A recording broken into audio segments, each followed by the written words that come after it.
Sup, my fellas, don't forget to leave feedback, and enjoy the story.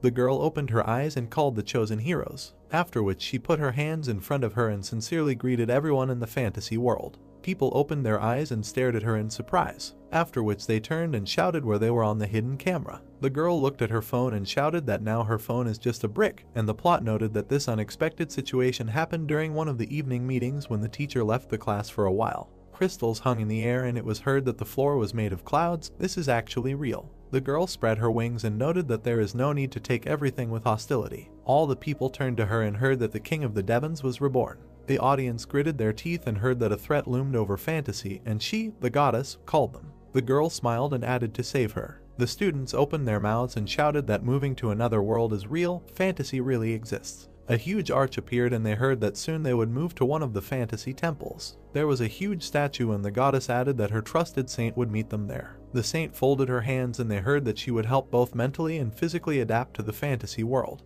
The guy raised his hand and asked if he could ask a question, to which he received a positive answer. Ethan put his hand out and asked if there were levels, a skill window and monsters, like in the game. The goddess looked at him and answered that of course there were, and the girl next to him shouted that she also had a question. Chloe put her hand out and asked that if this was fantasy, then the decorations here were in the medieval style, like in the novel, princes and knights are also there. The girl, after a positive answer, looked away and said that then it might be interesting, and the guy raised his hand and noted that he also had a question. The goddess looked at him and noted that he could speak. Lawrence opened his mouth and asked if the most unrivaled of them would become a hero. The guy spread his hands, heard the answer no, and noted that it meant that they were all heroes, regardless of their abilities. The goddess looked at all the guys and noted that, however, they did not receive the same power, only having received the recognition and patronage of several gods of fantasy. The girl introduced the heroes and added that they would be able to be reborn as true heroes. Lawrence smiled and noted that divine recognition and patronage. The goddess grinned and said that he was quite confident in himself, she would look forward to his active participation.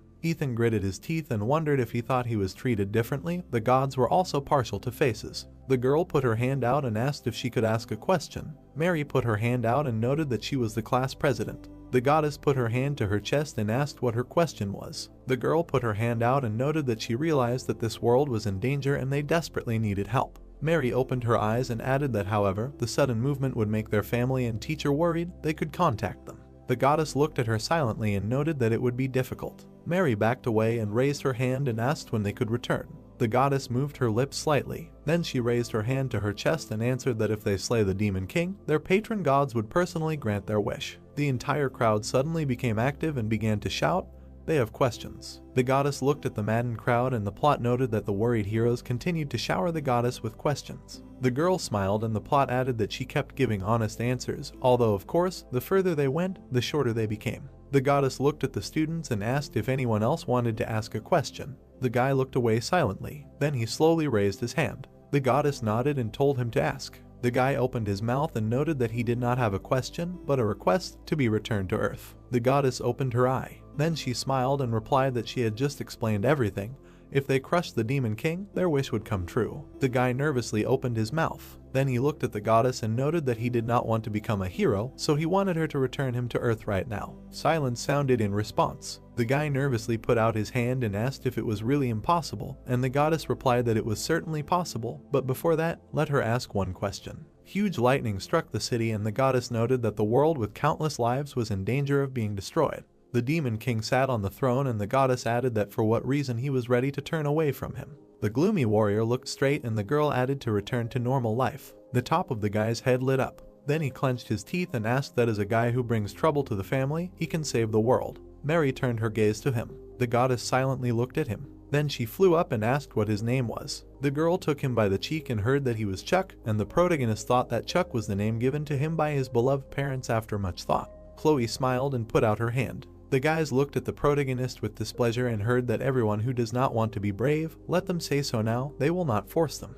Chuck gloomily opened his eyes. A portal appeared behind the protagonist and he thought that there was no one else. The goddess smiled and noted that he was not suitable for the place where the great heroes had gathered. It was time for him to leave them. Chuck turned to the portal and heard him say hello to his parents. The protagonist turned back and thought that he understood. He would convey everything, disrespectful assholes. After which he entered the portal. Chuck found himself in the middle of the forest and thought that he would return first. They would see each other on the ground. The protagonist shuddered, after which a monster appeared behind him and he asked that this was definitely the ground. It seemed that he had been thrown far from the school. Then he turned and asked to ask a question. Chuck saw pointed ears, after which the wolf looked at him furiously and growled. A gang of wolves were carrying an elf in their arms. The elf opened her mouth and grunted. The protagonist opened his eyes and asked in horror what was happening.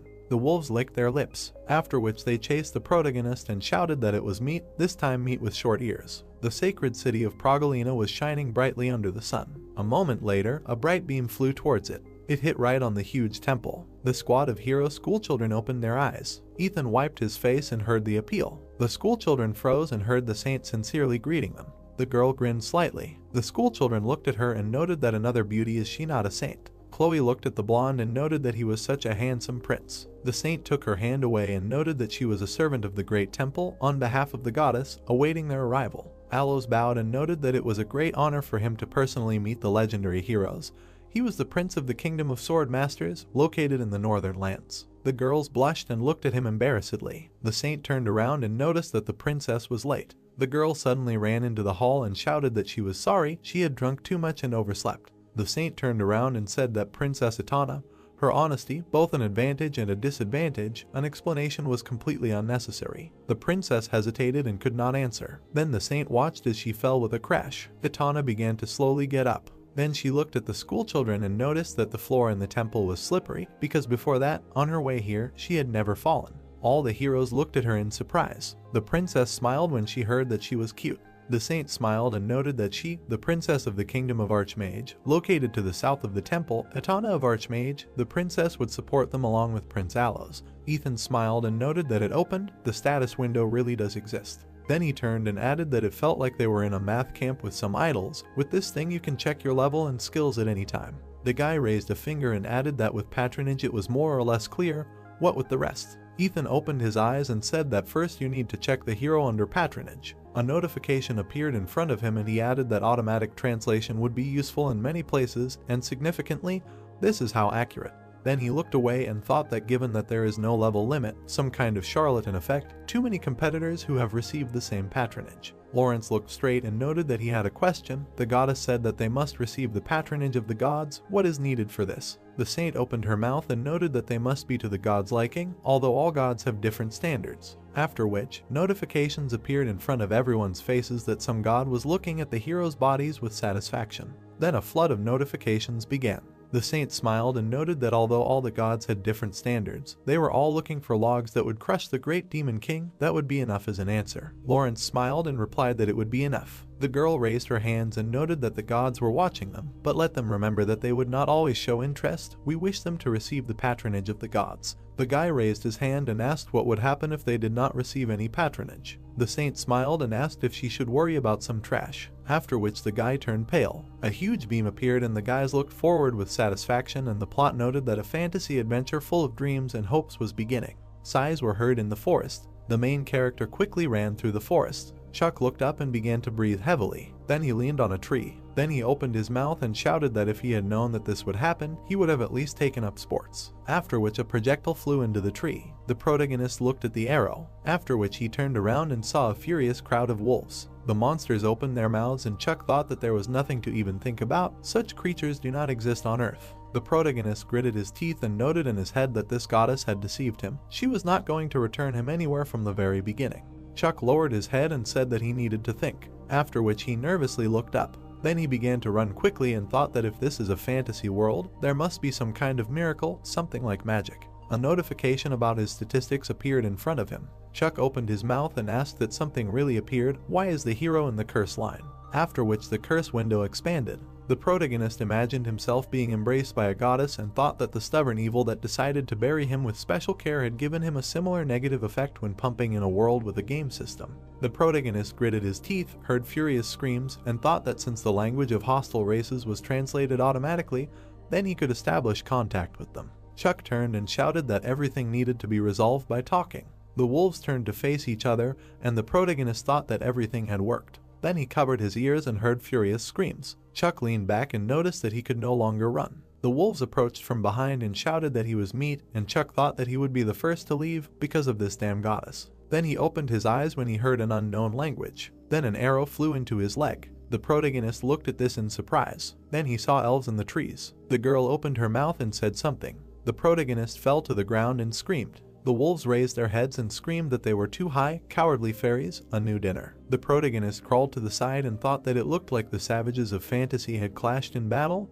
He would go quietly. The protagonist opened his mouth and added what to do now. He was here precisely because of the goddess. Then he clenched his teeth. Then he looked at the arrow and said that then it would be better to die than to pray to such a god. The spirit looked from behind the tree and Chuck wondered if this was really all that was left. After which the spirit began to come out from behind the tree and a notification appeared that some god was spying on him. The protagonist looked at the wolf and thought that he could pray to a god. Well, no, from the very beginning it was because of the goddess that he found himself in this situation. Then he looked at his leg and added, who to pray to them. Then he clenched his teeth and thought that the man Chuck, instead of calling on the gods, he chose death. The spirit approached the protagonist and a notification appeared that some god had cautiously approached him. Chuck gritted his teeth and noted that he did not understand anything, but thanked. The spirit opened its mouth. The protagonist began to cry and asked to save him, and then thought that the body reacted to the unknown voice before the head. Particles were flying in the forest and a notification appeared that some god was asking why he was alone. The protagonist opened his eyes and repeated, after which he opened his eyes and thought that because of the damned goddess, he lived peacefully on Earth in civilization and she went and kidnapped him. Chuck gritted his teeth and added that he could not tell the truth. The spirit thoughtfully looked at the protagonist and noted in his head that if this mysterious voice also belonged to a god, he could well be a friend of the goddess. The protagonist looked at the arrow and shouted to save him first. He was about to die in pain. A notification appeared above the protagonist's head that some god was lost in thought, and he asked if there was another god here who could help him. Chuck turned his gaze and saw notifications that some god was saying that he was weird, mumbling that there couldn't be other gods here. Then he opened his mouth and saw a notification that some god was saying that he was glad there weren't any other gods here, and then asked what an assa was. Chuck looked up and the notification noted that some god was wondering what an assa was, and the protagonist noted that he had blurted out a mistake. The spirit looked at him. The protagonist looked at the curse and thought that assa was short for outsider, isolated from the group, but if he explained it like that, suddenly they would add another weird curse to it. He needed to come up with something. The protagonist looked up. Then he imagined a wolf above the spirit and noted that assa meant a lone wolf wandering the wasteland. Chuck saw a notification that some god liked the meaning of the word ace and said it, which worked. The spirit folded his arms at his sides. A notification appeared above him that some god was sure that he was an ace, and Chuck wondered if this would cause problems. The protagonist smiled and noted that in any case, he was asking to save him. The god folded his arms and asked if he was also an ace. The protagonist looked at him and wondered what kind of talk he was having. Why would he? Chuck remembered how he talked to everyone and added that although it turned out that his classmates completely lacked filial piety, he was definitely an insa, an abbreviation for insider, the opposite of outsider. The protagonist opened his mouth and replied that he was also an ace. All his companions were called to the temple, and he broke away from them and ended up here. The spirit turned away and Chuck thought that for the sake of revenge and survival, you can sacrifice your pride. The wolves raised their paws and the notifications noted that some god was pondering whether to help the poor ace, some god was hesitating remembering the bitter past. The protagonist lowered his head and said that everyone knew that ace should help each other, so it didn't matter whether he was a man or a god. Chuck looked up and thought that he had to make it up on the fly, so it turned out to be complete nonsense. What kind of an outsider is he if he has a friend who will help? God looked closely at the protagonist and noted that ace would never die. Then he raised his hand and a bright sphere appeared above it, and the notification noted that some god decided to help the unfortunate ace. Chuck saw how the arrow glowed brightly, after which it began to dissolve. Chuck gritted his teeth and thought that the killing pain had disappeared. He really was a god. After which he stood up and thanked, noting that his body also became somehow light. The protagonist saw a notification that he was under the protection of Ace, after which another notification noticed Ace's buffs. The protagonist looked down and thought that the hastily invented expression had taken on a large scale. A lone wolf, what does that even mean? Chuck hid behind a tree and asked if he would be punished if he changed Ace to ensue, and God noted that he only helps Ace. The protagonist began to slowly walk away from the tree and thought that he didn't really mind. The wolves opened their mouths and Chuck added that because of the curse of the brave, they still couldn't communicate, although he understood the speech of these monsters. The protagonist abruptly stepped on a branch and added that in any case, fate had forced him to be an outsider, after which the protagonist began to run quickly. Chuck opened his mouth and heard that human meat was running away. They needed to talk. The wolves extended his hand, after which the protagonist sped up. A notification appeared in front of him. Chuck opened his eyes. Then he read the line and thought that this was divine patronage. The protagonist smiled and thought that it affected not only wounds, he felt how fatigue left him, Even running at maximum speed did not exhaust him. The wolves looked at the arrow in the shoulder pad, and Chuck added that these bets were already exhausted and could not catch up with him, after which the wolf threw a stone at the protagonist. The projectile flew into the shoulder. The protagonist covered himself with his hand, and the notification noted that some god was watching him with a restless heart, after which Chuck began to fall, and the wolves noted that the meat was caught. Now they would have lunch. The protagonist stepped on the grass, after which he gritted his teeth and ran on. Chuck opened his mouth and said that it was simply unbelievable.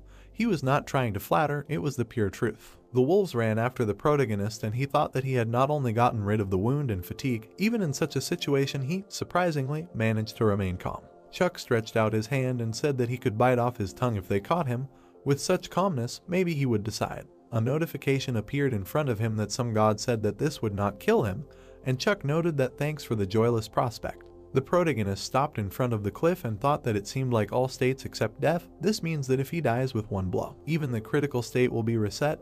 Then what about this? He can survive? And the god replied that you can die from such a height. The protagonist gritted his teeth and shouted, "What a heartless god, at least he should have given him wings then." Then he turned to the wolves. Chuck leaned on his leg and thought that he was with a rather incompetent god.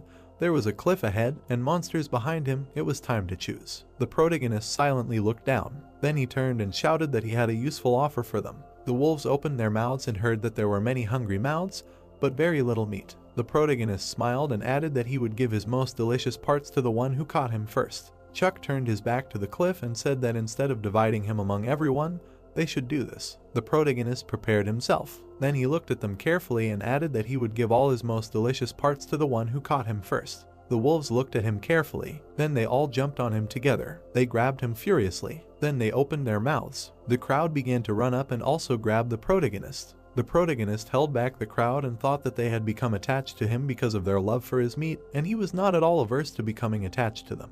After which he grabbed the wolf by the shoulder. Then he began to fall backwards. A moment later, the entire pack fell down screaming that their dinner was falling. All the wolves hugged the protagonist, after which they flew down at great speed. Then a huge cloud of dust rose on the ground. Chuck began to slowly open his eyes, after which he looked at two silhouettes. The protagonist grimaced and thought that he had not died. His whole body seemed to be flattened, but most likely it was just his imagination. After which he looked at the line in the notification. Chuck stood up and some god admired the ace's vitality, after which the wolf pointed the blade towards the protagonist. The protagonist looked at him and noted that it turned out that he could see other people's statuses. Chuck opened his mouth and added that even without patronage, he survived, having fallen from such a height. Chuck picked up the stone and thought that in the fantasy role-playing game world, the level is usually increased by experience points, and if the enemy is stronger and higher in level. Then he swung and added that he would get much more points for it. The saint looked at the statue and noted that the level and patronage were two ways to make them stronger. The students looked at her carefully and heard that they could collect experience points by killing creatures with a status window and level up, or gain the patronage of the gods to gain the patronage of the gods. Ethan yawned and thought that it was a pity to waste so much time. Lawrence folded his arms and thought that the great gods, let them give him patronage, he is the talent they are looking for. The saint turned and noted that getting patronage is not everything, because the gods will always watch them. Mary stretched out her hand and asked, the gods watch them around the clock. Everyone darkened and heard that they were always watching, even when they were going about their business and washing. The saint turned and added to remember that they were not people, let them not put the gods in the same line with a vulgar person. Mary looked in horror and saw several notifications. Then she turned to one of them and asked that nothing would happen. Chloe opened her mouth and said that although they were gods, it goes without saying that the more attention they attracted, the more patronage they would receive. The girl smiled after the gods praised her. Then a ball lit up in her chest, after which she saw her statuses in front of her and was surprised that she already had patronage. Chloe jumped and screamed joyfully. Ethan looked at her. Lawrence opened his eyes in surprise. The guy with glasses looked straight ahead and asked what this skill had to do with killing the Demon King, although, what difference does it make? The knights trembled slightly. All the schoolchildren looked at Chloe and admired her. The saint looked at her and asked her to stop spreading the patronage of charm. Chloe smiled and noted that only what to do, she did not know how to stop it. The saint opened her mouth after the notification and noted that it was too late. Chloe raised her hand and asked what she was talking about all the men who fell before her charms, and the saint asked to look at her statuses again. The girl opened the statuses and shouted what it meant, the curse of condemnation. All the schoolchildren looked at her and said that they were heroes. Where did the curse come from? Maybe some demon appeared. The saint smiled and noted that the gods not only patronized them, they could also curse heroes who were not to their liking. Then she took a step forward, after which she came closer and added that she planned to explain this to her only now. A hand appeared on the girl's back. Chloe grabbed her back and screamed that it was very painful. Then lightning struck with a notification and Chloe added that she was wrong, she would cancel everything right now. The saint looked at her and noted that they should remember this. Then she folded her hands and added that the patronage and curse received once cannot be gotten rid of until death. With an increase in level, their effect increases, and, having risen to a certain level, they will not fall. Chloe looked away and said that even the F-rank curse caused terrible pain. She was finished, and Atana shouted for her not to give up. Then she took her hands and added that the curse can be compensated for by patronage. When she raises the level, her body and soul will become stronger,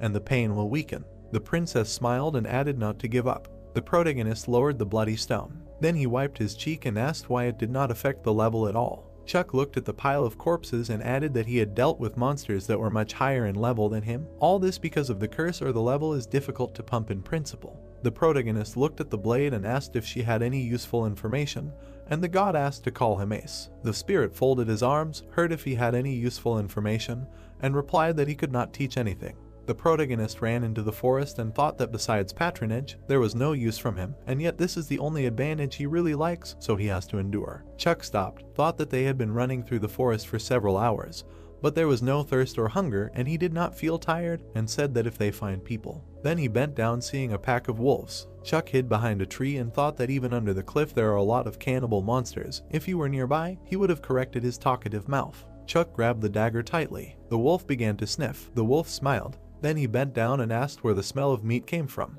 Chuck looked at the wolves and thought that he wanted to quickly get out of the forest and find a human village, but he could not understand which way to go. Then he looked out and added that besides, the forest was full of man-eating monsters, but now he was stronger. Then he put out his blade and noted in his head that this was a trophy from the butcher of the Blue Moon. It looked like it was used only for jabbing, but just as the previous owner had a loud name cutter, his knife could not be ordinary. The protagonist looked up, read that some god prayed for his repose, and noted in his head that he was not going to die. Then he cut the rope with a dagger. Chuck sat down and thought that even though this was a fantasy world, no one said that he had to use any fantasy tricks like magic or fencing. Then he fastened the dagger to his belt. The protagonist smiled and asked if he had heard of centrifugal force. The wolf turned back abruptly. The stone with the rope began to spin. Chuck stood in front of the wolf and thought that he would show fantasy cannibal monsters the power of science. Then the stone flew at the wolf. The protagonist gritted his teeth. His legs shook and he thought that this was harder than he thought. 1 or 2 circles with his endurance and the centrifugal force would knock him off his feet.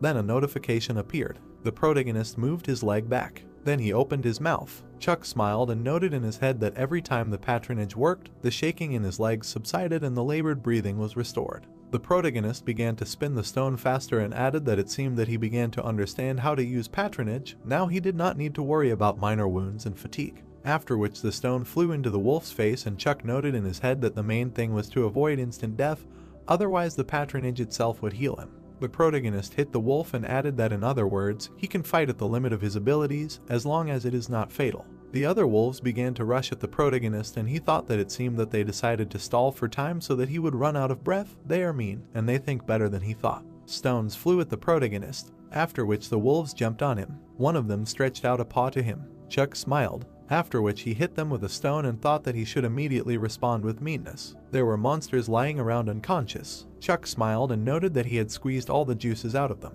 The wolf opened his mouth and heard him not to move. If he did not want pain, let him tell where people lived. Chuck hung over him furiously and thought that perhaps it was useless to ask him, what if he lied? The monster opened his eyes and noted that it was talking meat. The wolf pointed back and noted what was in that direction. The protagonist opened his mouth, thought that it was possible to catch other hyenas and increase the accuracy of the information, and asked what kind of race they were. The monster raised his head and asked if he was a fool, and Chuck noted that he should answer the question if he did not want him to break his skull. The gnoll stood up and answered, and then added to spare him, he answered all the questions. Chuck smiled and thanked him for the explanation, after which he hit the monster on the head. The protagonist looked at the corpse and thought that he had said that he would not hurt if he answered all the questions honestly, but he had not said that he would leave him alive. God put his hands on his face and was surprised. The protagonist remembered the gnolls from the game and noted that they looked much cuter in the game. Such is the difference between 2D and 3D, or the problem is in the developers. If not, the difference is in the awareness that they are trying to kill him.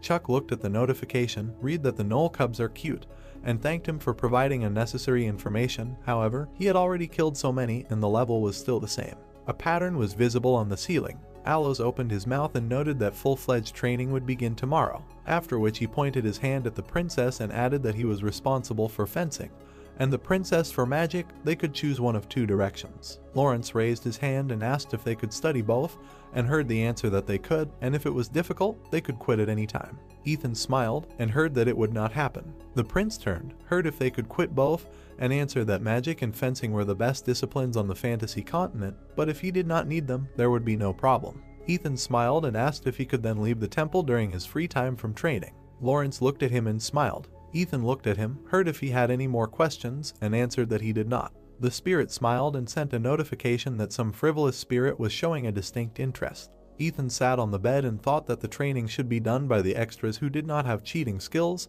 The main character had his own path. Then he imagined himself surrounded by girls and thought that they could slaving away at their training as much as they wanted, and he, as the main character of a fantasy world, would explore ruins and labyrinths with cute companions. Then he smiled sarcastically. The prince raised his hand. Then he smiled and said that everyone who chose the path of a knight should follow him. They could always change their minds if it didn't suit them, so they didn't have to worry. The guy raised his hands and asked where they would be taught magic, and Aloes replied that the princess had had a little too much to drink last night. Then he closed his eyes and added that she was responsible, so she would arrive soon. Aloes smiled broadly and said that anyone who wanted to study magic would have to wait here. Ethan looked at the screen, and behind him they were talking about living conditions. Then he opened his mouth. The guy saw a notification. Then he read, opened the menu, uniqueness, and said that he had a new patronage. Ethan gritted his teeth and noted that here was the answer. Then he looked at Lawrence and said that he didn't know anything and still considered himself the coolest. Ethan went down the stairs and noted that even a guy like him,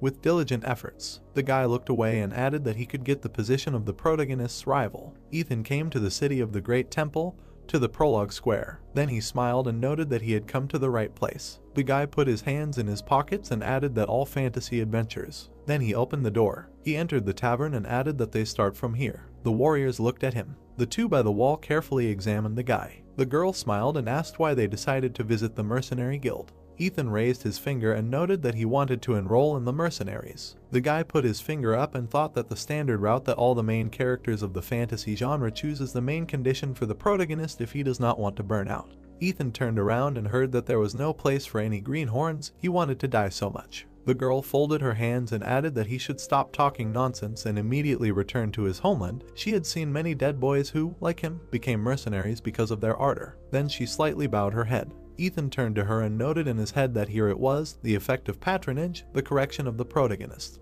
Then he approached her, and the girl asked if he could hear her. Ethan looked at her blade, then at her face, and thought that this shameless beauty was a mercenary, definitely some princess hiding her identity, or the daughter of an aristocrat.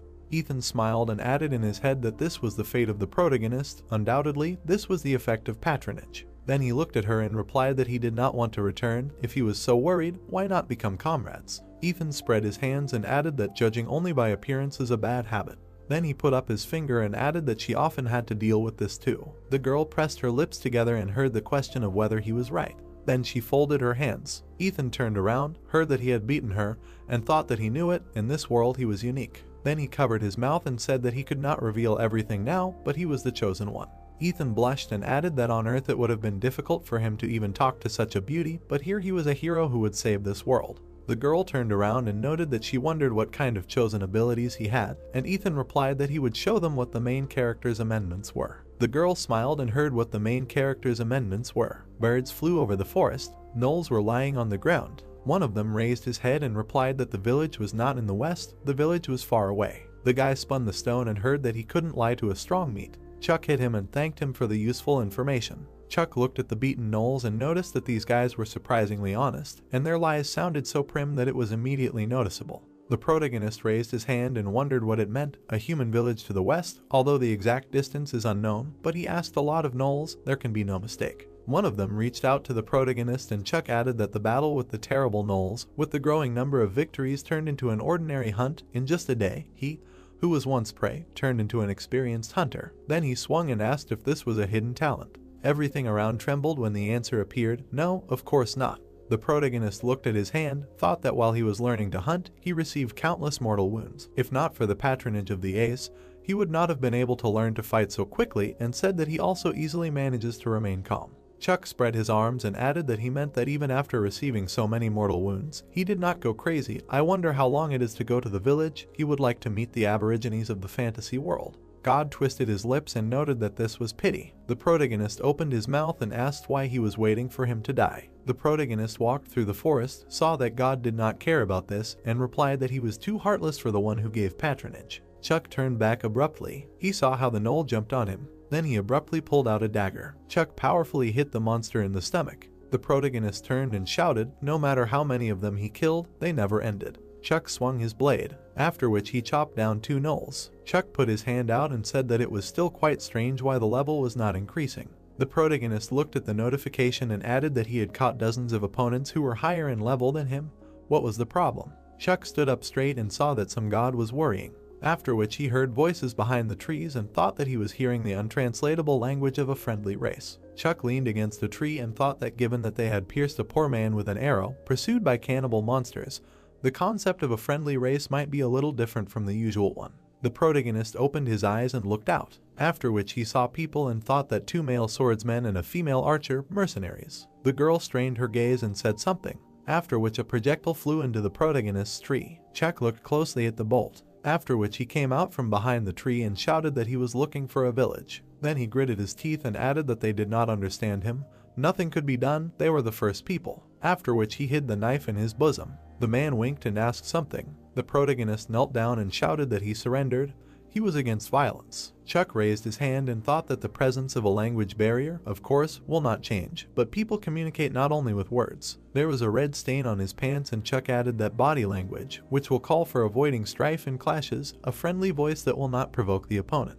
The protagonist held his hands and thought that even if they cannot speak, it is possible to convey what you want with this. The mercenaries looked at him and communicated, after which the girl raised the crossbow. Chuck covered himself with his hands and told them to stop. Then he smiled and shouted that this time traveler will not attack people, he is a kind time traveler. The protagonist walked with a detachment of mercenaries through the forest. Then he turned around, hearing that they were addressing him. The girl smiled and called the protagonist by name. The 2 men smiled at the protagonist and said something incomprehensible while saying the protagonist's name. The huge man smiled and said something. Chuck smiled and thought that by using all the gestures of his arms and legs, he was able to explain his name to them. Besides it, he, of course, could not understand another word. The second foreign language had always been the subject that ruined his average grade. The squad went further through the forest and Chuck added that it was good that he met friendly people. At least they did not start their acquaintance with a bow, like the elves, but most importantly, now it is not so scary to encounter monsters. Chuck looked away and thought that although he does not see their status, but mercenaries armed to the teeth are clearly stronger than his first level.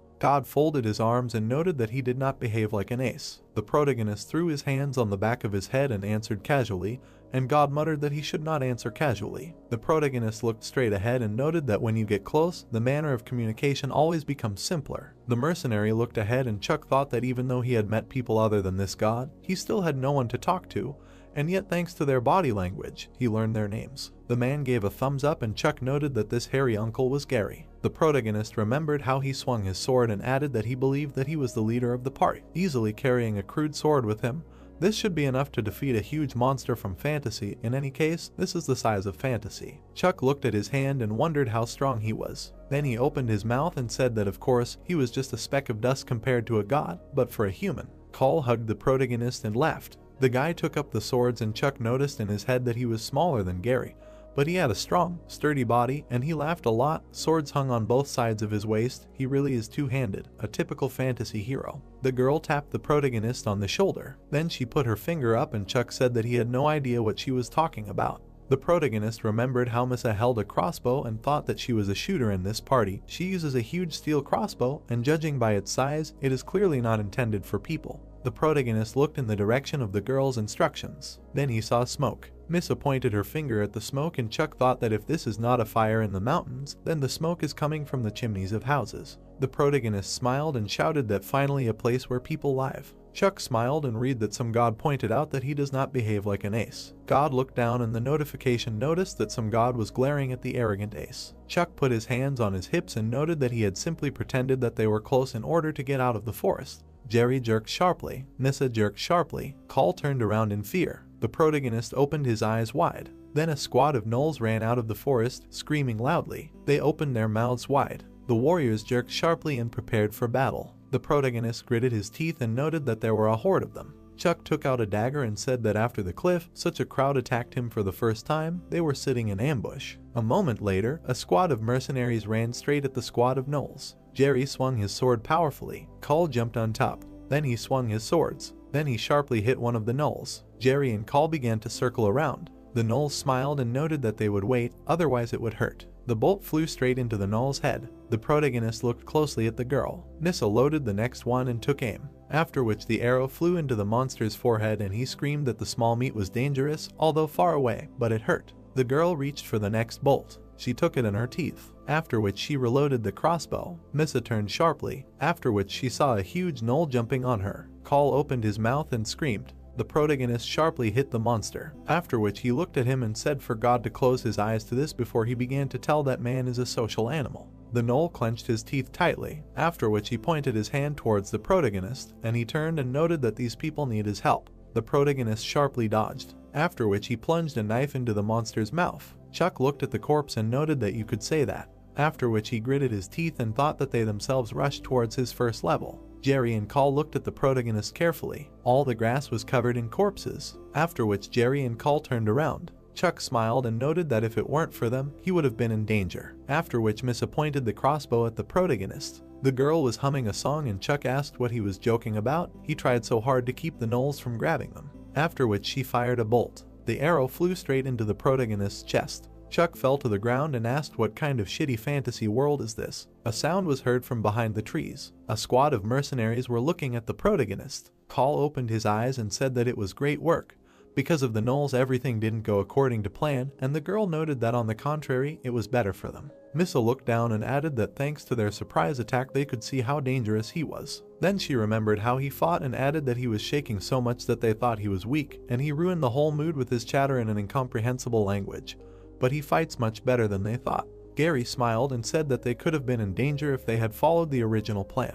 Call smiled and noted that it was a little annoying, but nothing could be done. This guy would hardly let himself be sold into slavery. The protagonist rolled his eyes and lay on the ground. Gary put out his hand and told him to take the dagger that the boy was carrying.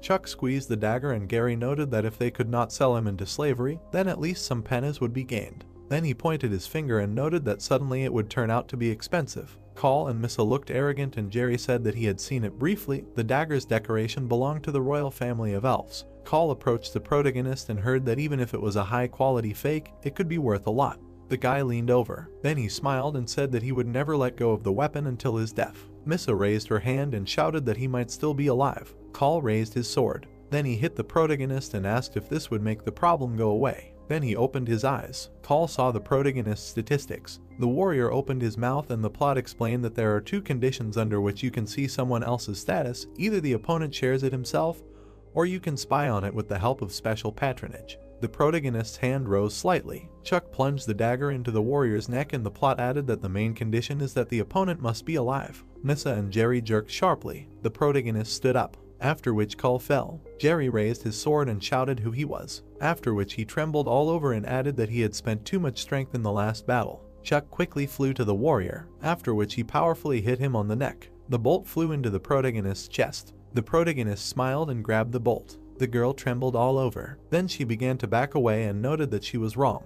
Chuck began to walk towards her and speak in his own language. Then he picked up the bolt and the girl begged him for mercy. Nissa fell and added that he was wrong, let him forgive her. The protagonist looked at her madly and said something incomprehensible. Nissa began to cry and asked what he was talking about, after which a loud scream arose. The protagonist took off his clothes and said that shooting at people was such a rude thing. Chuck put on Missa's suit and added that he thought it would suit him, but they were terribly uncomfortable, maybe because they were women's sizes. The protagonist tightened his belt, read that some god said that he respected the ace's hobby, and replied that it was not a hobby at all. Chuck remembered the mercenary squad and added that among them, only she was similar in build to him, and the equipment of those two was terribly bulky and heavy. Then he looked at the crossbow and added that he could use this too, so he would save it. If he thought about it, he still couldn't.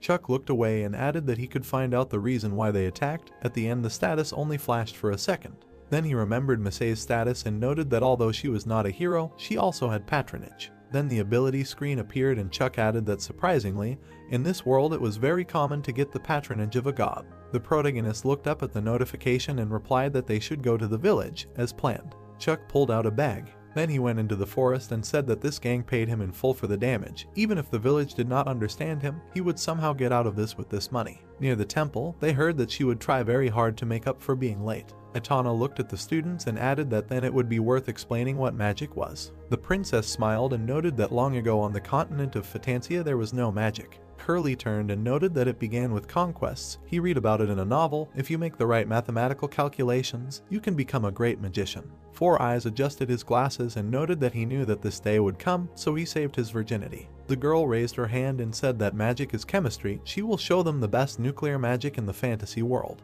Mary opened her mouth and said that he was disturbing those who were trying to concentrate on the lesson. And the curly man replied that the excellent student does not understand fantasy. How can you become a great magician just by cramming the history of magic? Mary looked displeased when she heard that magic is a talent. You need to have a predisposition to mana. The princess folded her hands and noted that she also did not like the useless theory. Curly hunched over and heard that of course, it is best if you have talent. Then Etana smiled and added that since talent is very important in magic, it was necessary to explain the origins of magic. All the students looked at her and began to ask questions. Mary opened her mouth and heard that, as she had already said, magic is a study in which talent is most important. Etana raised her hand and added that talent is determined by innate heritage and knowledge acquired in school. The princess smiled and asked them not to forget about it. Etana took her hand away and noted that the most important thing in magic is talent. It is determined by family ties and educational connections. All the students were surprised after hearing that she was an archmage, a direct descendant of Shin the Archmage, the 12th and apprentice and third husband of the founder. Etana raised her hand and added that she had both the innate heritage and knowledge. The apprentice asked what about them then, and the princess replied that she would be in charge of their training.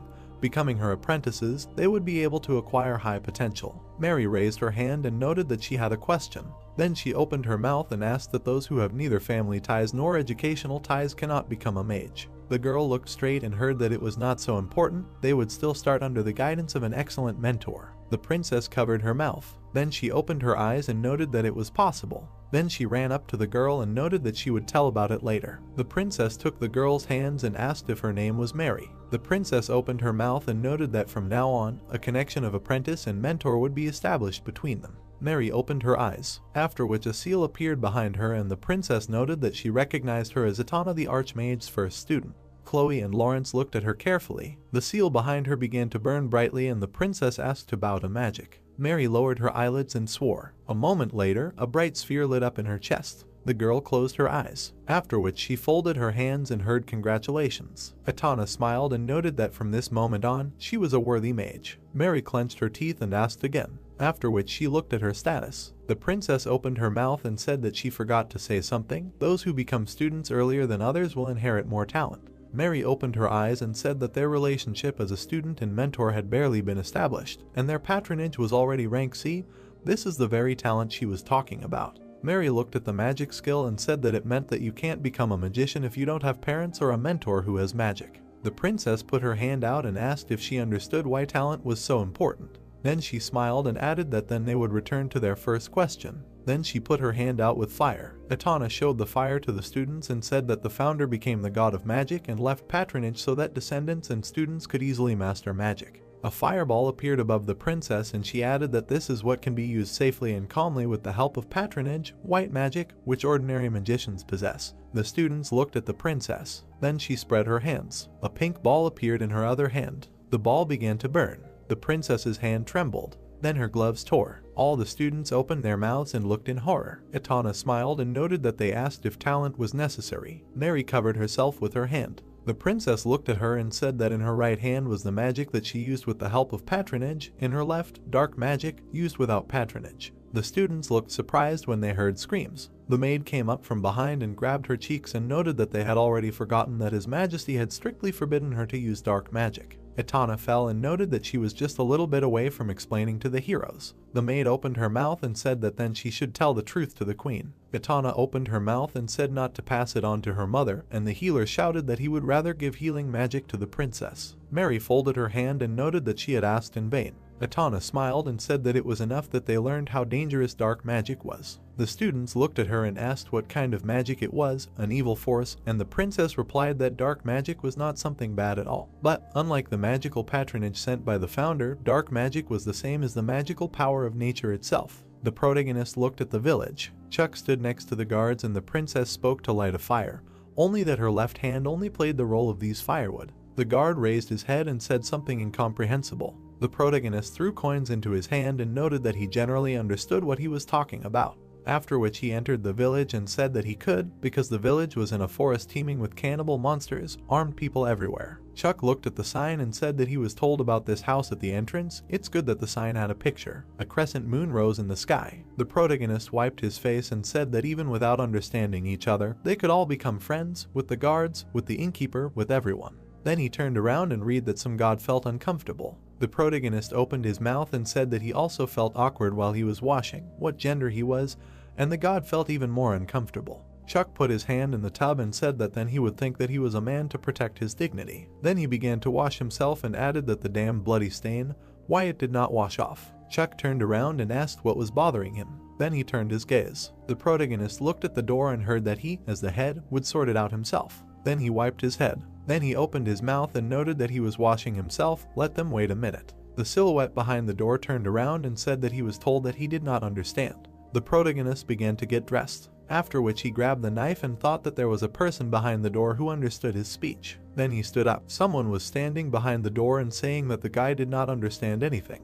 There was a race hostile to the hero there. It was not some gnoll or demon. Chuck thought about it. The man behind the door knocked on it. He had been watching him through the crack all this time. The guy asked the stranger to come into him. The man was holding a large sword behind his back. He opened the door and asked him to excuse the disturbance. Chuck was prepared for the worst. He was very interested in who would appear from the doorway now. He did not care at all how this race was disposed towards him. After all, elves, people, and gnomes, they all represented the same threat to him. For the Akka at that moment, the only thing that mattered was that one way or another I could conduct a constructive dialogue with him. The guy asked the stranger why he had come to see him. The man asked him not to be afraid, because he was the village elder. He said that this was the first time he had seen a traveler who did not speak their language. The man came to make sure that these were not rumors. Chuck thought that the man was good at hiding his true appearance because he was too young to be a village elder. The man told the guy that his name was unusual. Chuck knew that his status was visible to him, and he had no doubt that he would take advantage of it. It was not very pleasant when personal data was in plain sight. The man advised the guy to hide his status window, although this would not work on those with the patronage of observation. The guy was surprised that the status could be hidden all this time, to which the stranger said that he did not know anything about this yet. The man said that an elf had secretly entered his domain, but the guy turned out to be a simple villager who came from afar. Chuck said that his interlocutor looked disappointed. This village and elves are connected by evil fate. Having lost their homeland to the greed of the elves, the gnolls had reached the human lands. Many people had lost their families, and the villages had become strongholds for those who gathered for revenge. He understood why there were so many mercenaries, because now few remembered the power of that hatred. Some god looked with a strangled gaze. Most people were youths who had come from the city to gain experience. The soul asked if she could ask one more question before leaving. The boy agreed to it. Quite a long time had passed. He asked about the drug added to his dinner. The man asked why it had not worked yet. Chuck jumped out of bed. He held a heavy sword in his hand and swung it. The man stood there and watched without question. He admitted that Chuck handled the weapon well. The boy did not understand anything. He did not realize what they wanted to do to him here. The man said that the vile elves were resistant to medicine, and this magic was invented for just such a case. He ordered Chuck to surrender because according to him, no immunity would untie the invisible rope. The man reached for the boy's sword. Chuck asked why this was happening. The man said that it was not the boy's fault, because he could consider it simple luck. God said that he had warned the boy before. The people were angry at the gnolls because it looked like the gnolls had destroyed their families and taken their homeland. But he knew the truth. The boy sat on the floor of the dungeon and reasoned that the gnolls were victims just like him. The man said that the real culprits were those who started the conflict, taking away the gnolls' lands. He claimed that the vile elves were their true enemies. The man asked Chuck to look at his status. According to him, it is retribution for the one who took upon himself the truth. The boy looked at the tablet and realized that it was probably a curse. He asked the stranger if the goddess was involved in this. The man replied that it was the hatred of all the slain elves. For him it was like an honorable scar. The boy turned to the stranger and said that he was not one of the elves he despised so much. It seemed that not only an unscrupulous goddess could send a curse, everyone had their own conditions for receiving it. The man said that he should not say such things after he stole it. He said that he did not intend to tell him so much. Looking at his dagger, the man changed his mind. He asked where the boy got it. Chuck hesitated and said that it was a meat cleaver taken from a knoll. But he was not so stupid as to spill everything to him. Behind the man were the desiccated corpses of gnolls. First, he had to survive. Chuck said that he killed the elf and took it from him after the elf suddenly shot him with a bow. He said that they both considered elves enemies. The man was surprised that the guy with his abilities suddenly killed an elf of royal blood. The guy asked if he was from a royal family because he did not know. The man said that he was now at a dead end. He did not want to kill the guy anymore. Chuck asked him to spare him. The stranger said that they both knew his status. He should know that the man was a mage who did not have magical patronage. He asked the guy if he really did not know anything. There was no one around Chuck who would explain the rules of this world to him. The man turned around and heard the word Asa. The guy said that it meant that he was a lone wolf furrowing the wasteland. He cried and said that this word was beautiful. Although he would no longer have the opportunity to furrow the wasteland, the guy was surprised. Some god was praying for the repose of Asa. Chuck didn't understand what was going on here and what goals his interlocutor was pursuing. The man lit many green candles in the dungeon with one spell. A large chain from the ceiling began to move downwards. A red-haired girl fell to the ground, tied and suspended. The man put his foot on her and pointed a dagger. He held a green candle in one hand. The stranger said that he was a dark magician, and the guy was to become a sacrifice that would increase his lifespan.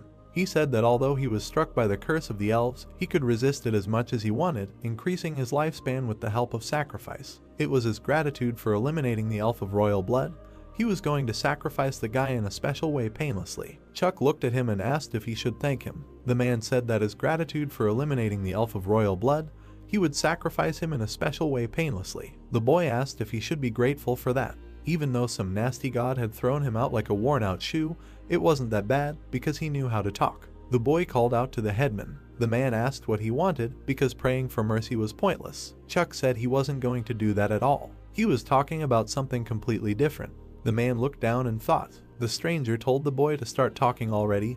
He couldn't ignore the last word of a dying man. His attention was drawn to some sounds from the side. He thought that they were insects making noise. The man took a whip and walked towards them. He used the weapon, creating a click, again and again. Chuck looked at it and was completely perplexed. Blood was dripping from the whip. The man was glad that they had finally quieted down. He asked what the boy wanted to ask him then. The old man's behavior was beyond the pale. He did it on purpose so that he would see. Perhaps he wanted recognition of the rightness of his actions. Chaka said that it was difficult to act in a way that no one recognized. The man asked if the boy understood him. Chaka laughed and said that he was actually Asa. The elder clarified how this definition was translated. He thought that perhaps he, too, had been Asa for some time. Some god confidently declared that this was not so. The boy also thought so, but he did not know whether he had managed to evoke a feeling of kinship in the interlocutor. The man said that he liked the boy. He declared that he was Asa and henceforth he must remain alone. The boy did not understand where the logic was at all. At first he was going to kill him in the name of convictions, and now in order to remain alone. Some god was looking for a torn belly button. The boy said that there was nothing funny about it. The man thought that today was a truly lucky day. He had finally met someone who could appreciate his grand plan. He considered him a dear like-minded person. The headman ordered to watch carefully. Chuck looked up and agreed. In his heart he thought that he was in deep trouble. The man looked at the three hanging people and thought. He looked at the guy and said that he had been behaving badly lately, and he would start with him. The unknown guy tried to resist. The man said that this would not happen, since his female must survive to entertain him. He took the chain and pulled it. The guy fell on a clearly drawn red circle with symbols. The headman rubbed his hands and offered to begin. The man began to read a prayer and asked his living mother to allow him to take the remaining years from this elf. The guy noticed how the magic circle began to glow purple. The man continued to read the prayer while the boy lay right in the circle. He demanded that the unfortunate man say that he was transferring the remaining years of his life to him. The boy clenched his teeth and looked menacingly at his opponent. The man knelt down and said that if the boy transferred it, he promised to send his female right after him. The stranger asked if the boy had already understood the price for refusing his mercy. He grabbed him by the hair and dragged him. The man said that the contract was concluded. Chuck tried to get out and untie himself, not understanding what was happening to the elder. He saw how he grew younger by the years taken from the elf. It was a failure. The man put his foot on the black lifeless body and declared to his ally that his magic had been successful. The boy said that the elder had not grown younger at all. He replied that it was because he was not a man.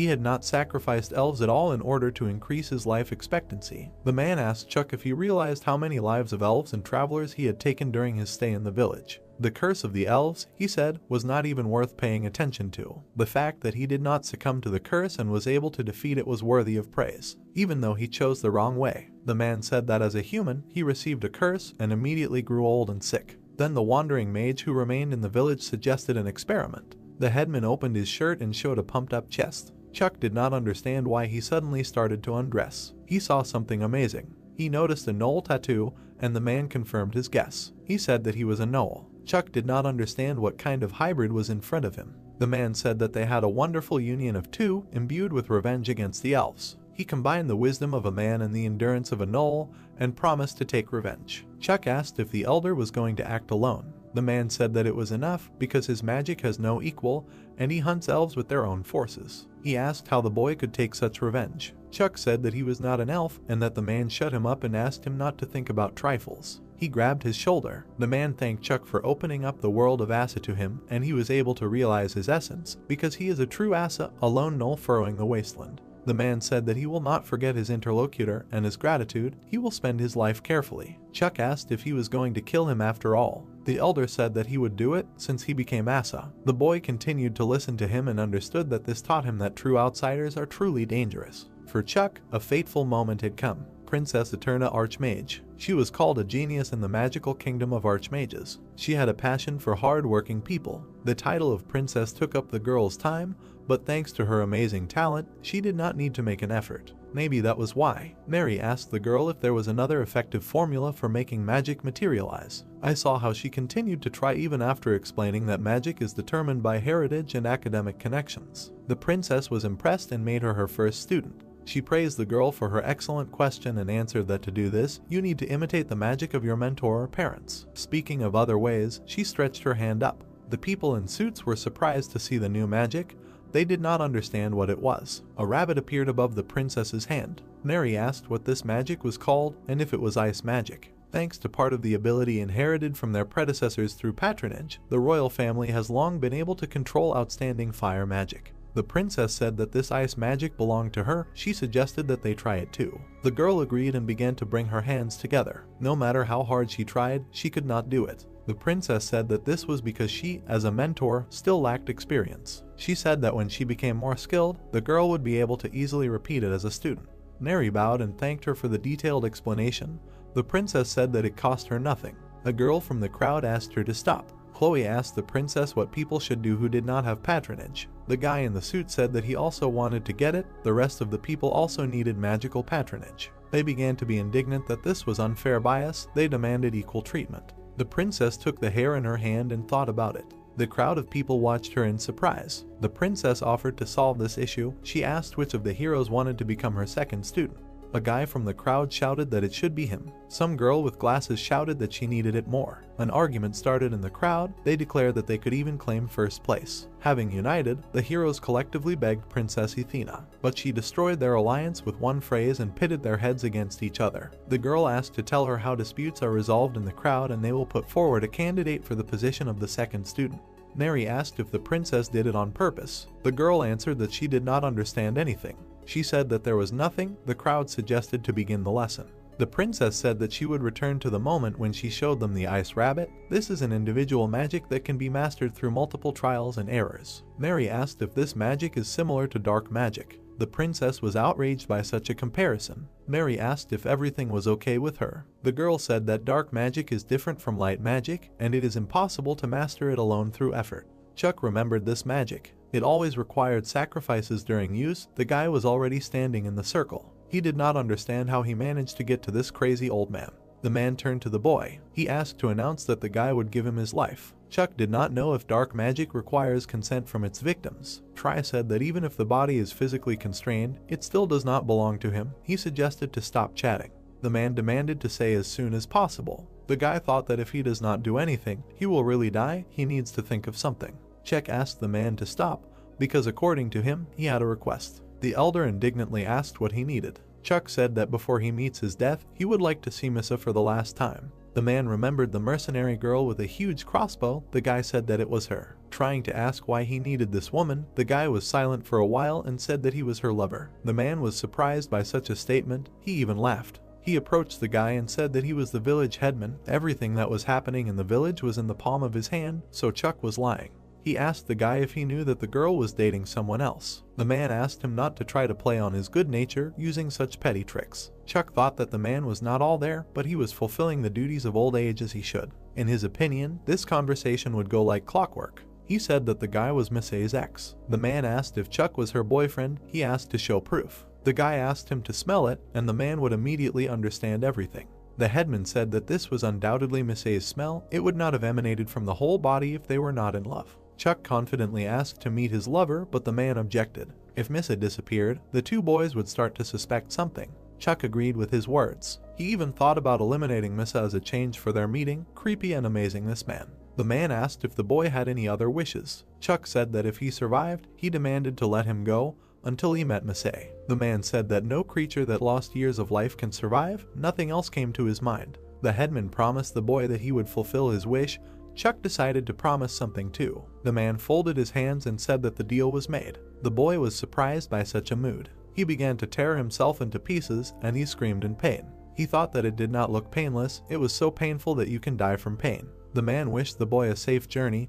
He will tell the girl that he died. Chuck said that there will be difficulties with this since the girl left first. The man didn't understand what that meant. The guy broke free from the magic and swung his fist. He hit his opponent in the jaw, causing him to bleed from the mouth. It was a strong blow. The man called Chuck names for such an act and tried to stay on his feet. He said that the guy managed to trick him. Chuck said that these words belonged to him because the man promised to send him to the next world painlessly, but he himself experienced severe pain.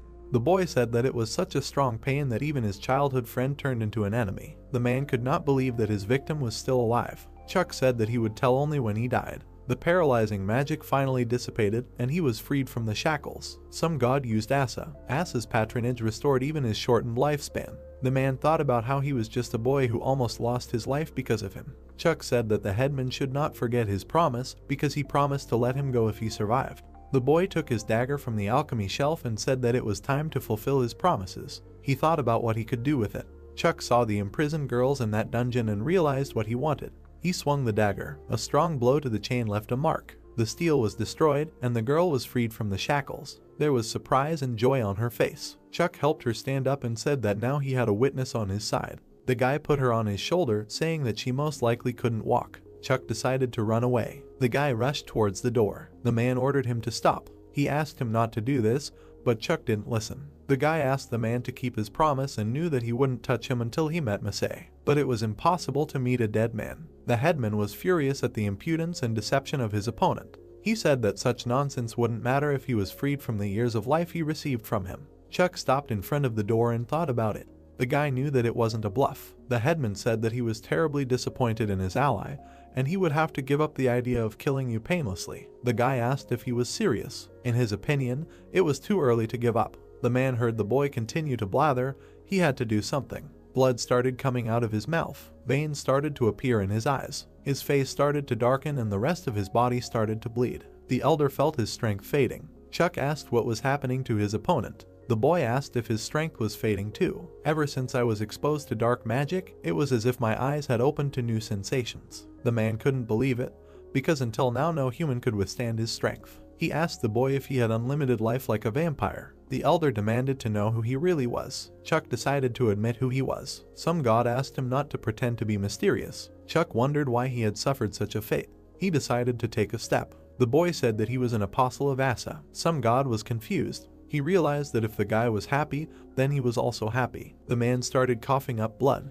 Chuck realized in an instant that he would receive a lot of experience points for eliminating a level 13 elder. The guy realized in time and realized that it would be better to focus on escaping now. He said that he would meet the man later. The elder said that he would never forgive him. The guy was surprised by such a statement. A bear burst out of the man's chest, which wanted to make mincemeat and meat out of him. It insisted that the guy would die as a scoundrel who violated his dream. The elder raised his hand and pointed at Chuck. The man rushed at him with burning hands, wanting revenge. The man hit the guy on the shoulder with his hand, and the hostage girl fell to the floor. The elder asked his opponent if he was surprised.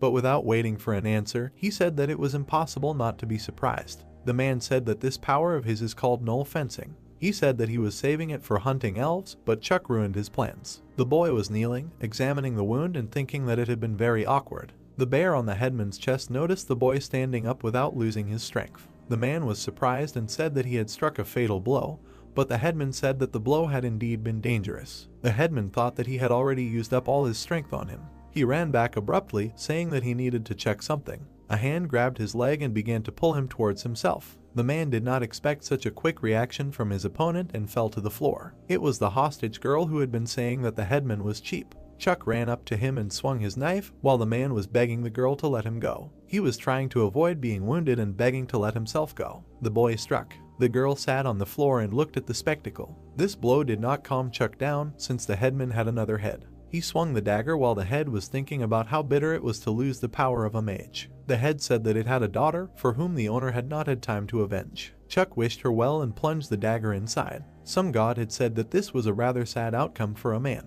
The guy completely agreed with him. He looked at the open door and thought. A few minutes later, many elves were freeing themselves from their shackles and untying each other. Chuck freed the elves and called the villagers. Even a security squad ran and sorted out the situation. It could already be said that the matter was resolved, but he was looking at the wall. Turning around, Chuck looked at the villagers. Their eyes were visible from the dark dungeon, and they were staring at him. Chuck smiled at them and said nothing. Until this moment, running fast, the guy reached the cliff, not understanding what the elves had told these people. He decided that everything was still ahead. Chuck jumped down the cliff, dodging arrows. He had already decided for himself that this fantasy world was nonsense. Meanwhile, in the temple, although a childish quarrel had broken out for the place of a student, but with the appearance of a crowd of magicians ready to become mentors, the situation was quickly resolved. Countless magicians wanted to get the title of the hero's mentor. The princess pointed her fingers at her head, said that for magic you need to embody the image in your head. Flames appeared in the palms of the schoolchildren. She said that concentration is very important.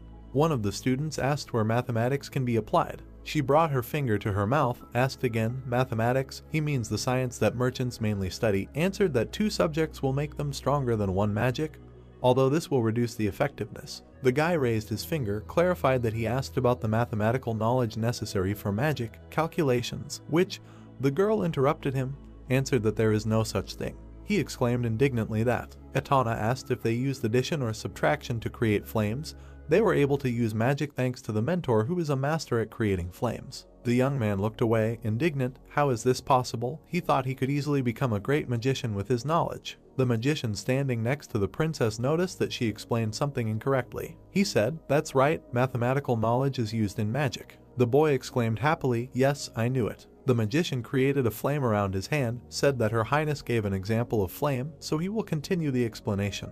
A glowing ball appeared near the hand of the man standing in front of him, the magician explained. Since the princess only learned the theory, she may not know that they have introduced mathematical knowledge to increase the effectiveness of magic. The priest raised the ball up, the magician added, since in war they need to avoid unnecessary waste of spiritual power. He raised his hand to use the flame at a distance. The angle degree is important, and not only that, you need to choose the right direction and wind strength. He directed the flame at the ball, which caused an explosion. The magician turned to the guy, calling him a wise hero, He asked about this, he answered fearfully, right. Etana folded her hands. The magician asked if this old man could help her a little. Practical field magic will be a lesson for the princess too. She closed her eyes, sadly answered, yes, she hopes for him. Those present began to talk animatedly, something about practical magic, an excellent magician and a real fight.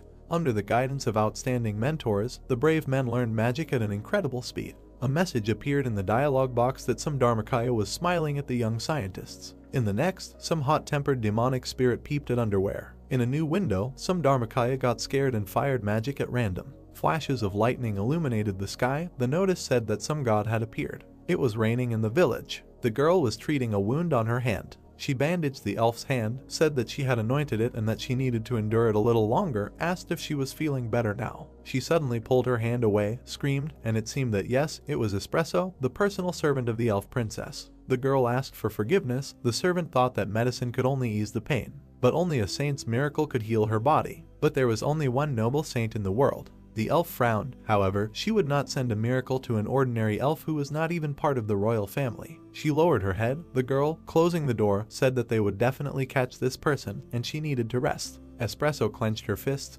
thought that the one who did this was the village chief Crimson, but they still did not know if the villagers were his accomplices. She wiped away her tears, decided how to get to her homeland. First of all, she would report on this village. There was a knock on the door. She asked who was there. It was one of the maids. The elf told her to come in. She said that the village mercenaries had let him go. Espresso angrily asked why she was telling her about this. Should they care about the problems of people? The maid laced her fingers, said, but he had torn them from the tenacious clutches of the chief. The elf jumped out of bed, screamed, then what about the princess's dagger in his hands? They want to deceive themselves again. People are animals that cannot be trusted. The fairy looked down and said, but he really saved them. Espresso looked at her in confusion and exclaimed, that's why she was silent. Did they ask to kill him? It's just a showdown between animals. The maid put her hand on her chest and timidly said, animals. Suddenly Jane appeared and shouted to Espresso, what does this mean? The maid rushed to her and asked if she was okay. The elder asked Espresso to answer the question. Jane, an elf from the royal family who uses a name that means sacred son in the ancient language, although she belongs to the sideline. But due to her unlimited supply of life, she became a toy that the elder Crimson especially treasured and was locked in the dungeon longer than anyone else. The maid asked the elder to calm down. She said that everything would end as soon as they reported this to their country. Jane leaned over and shouted that it would end. Nothing was over, nothing.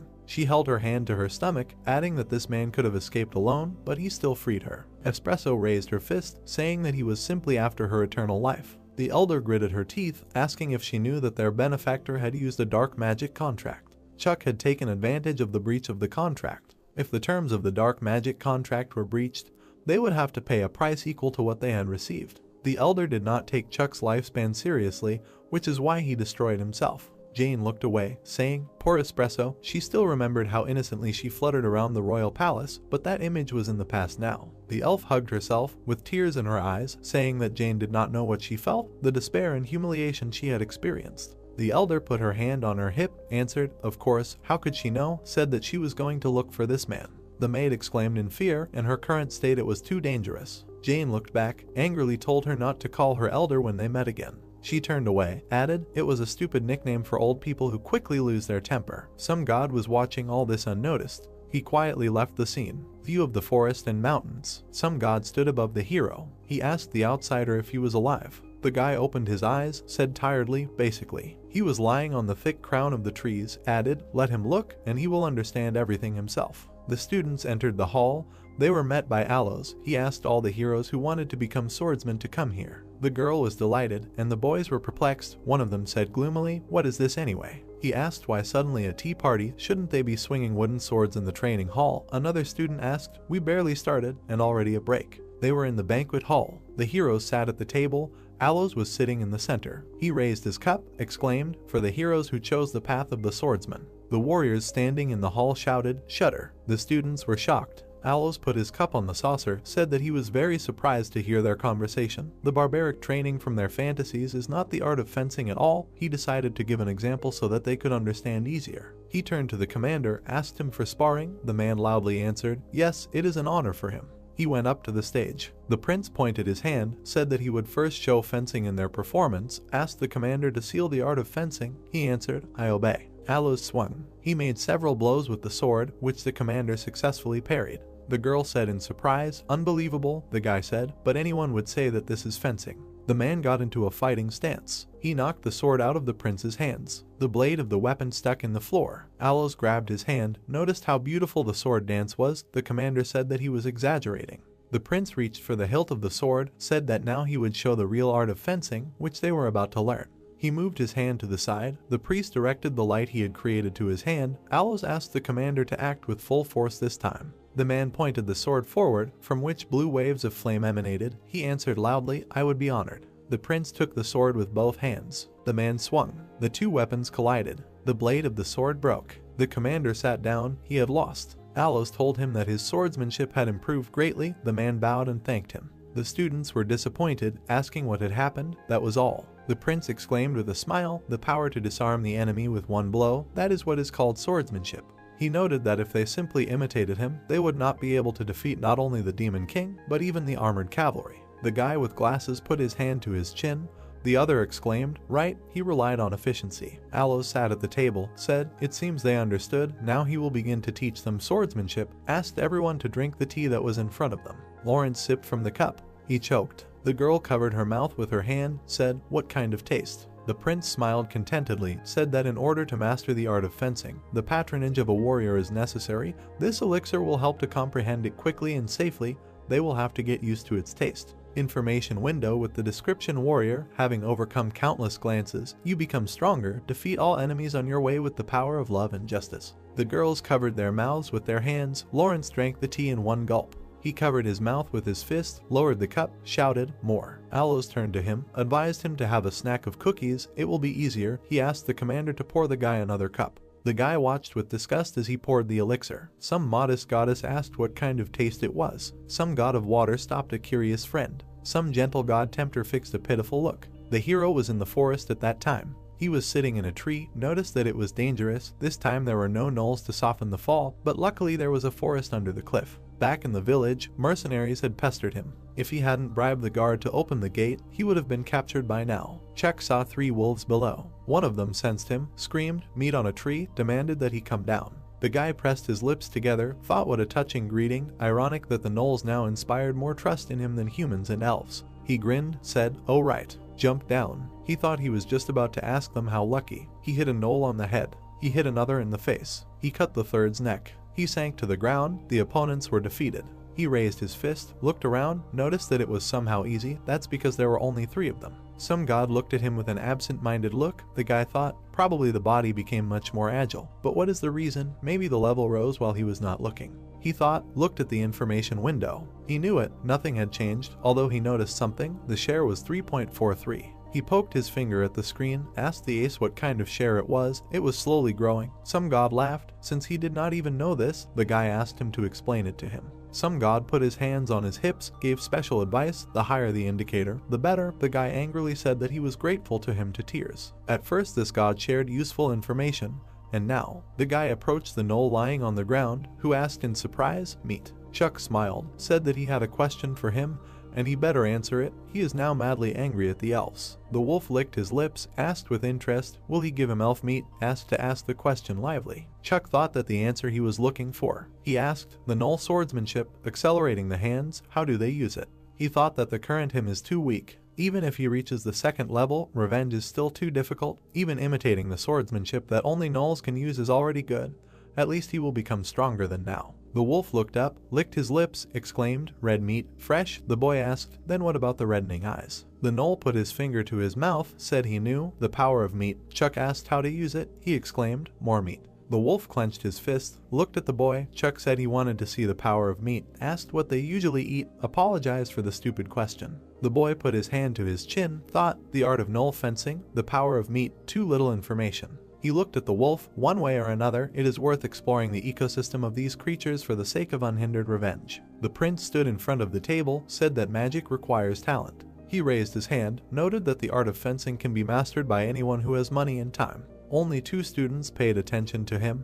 He continued, talking about this, knowledge of the art of fencing. Lawrence slammed his cup on the saucer, loudly demanded another cup. The prince laughed and told him that was enough for today. If he drank too much at once, it would not be as effective. The guy looked at the cup angrily, thinking that the sooner he became stronger, the better, because he was different from the others. The servant brought him a teapot and offered him a sip of honey tea. It would make him feel better. Aloes said with a smile that it was important not to stop taking it, 1 cup a day, and if he really wanted to, 2 cups would be enough. Lawrence exclaimed enthusiastically, 2 cups a day.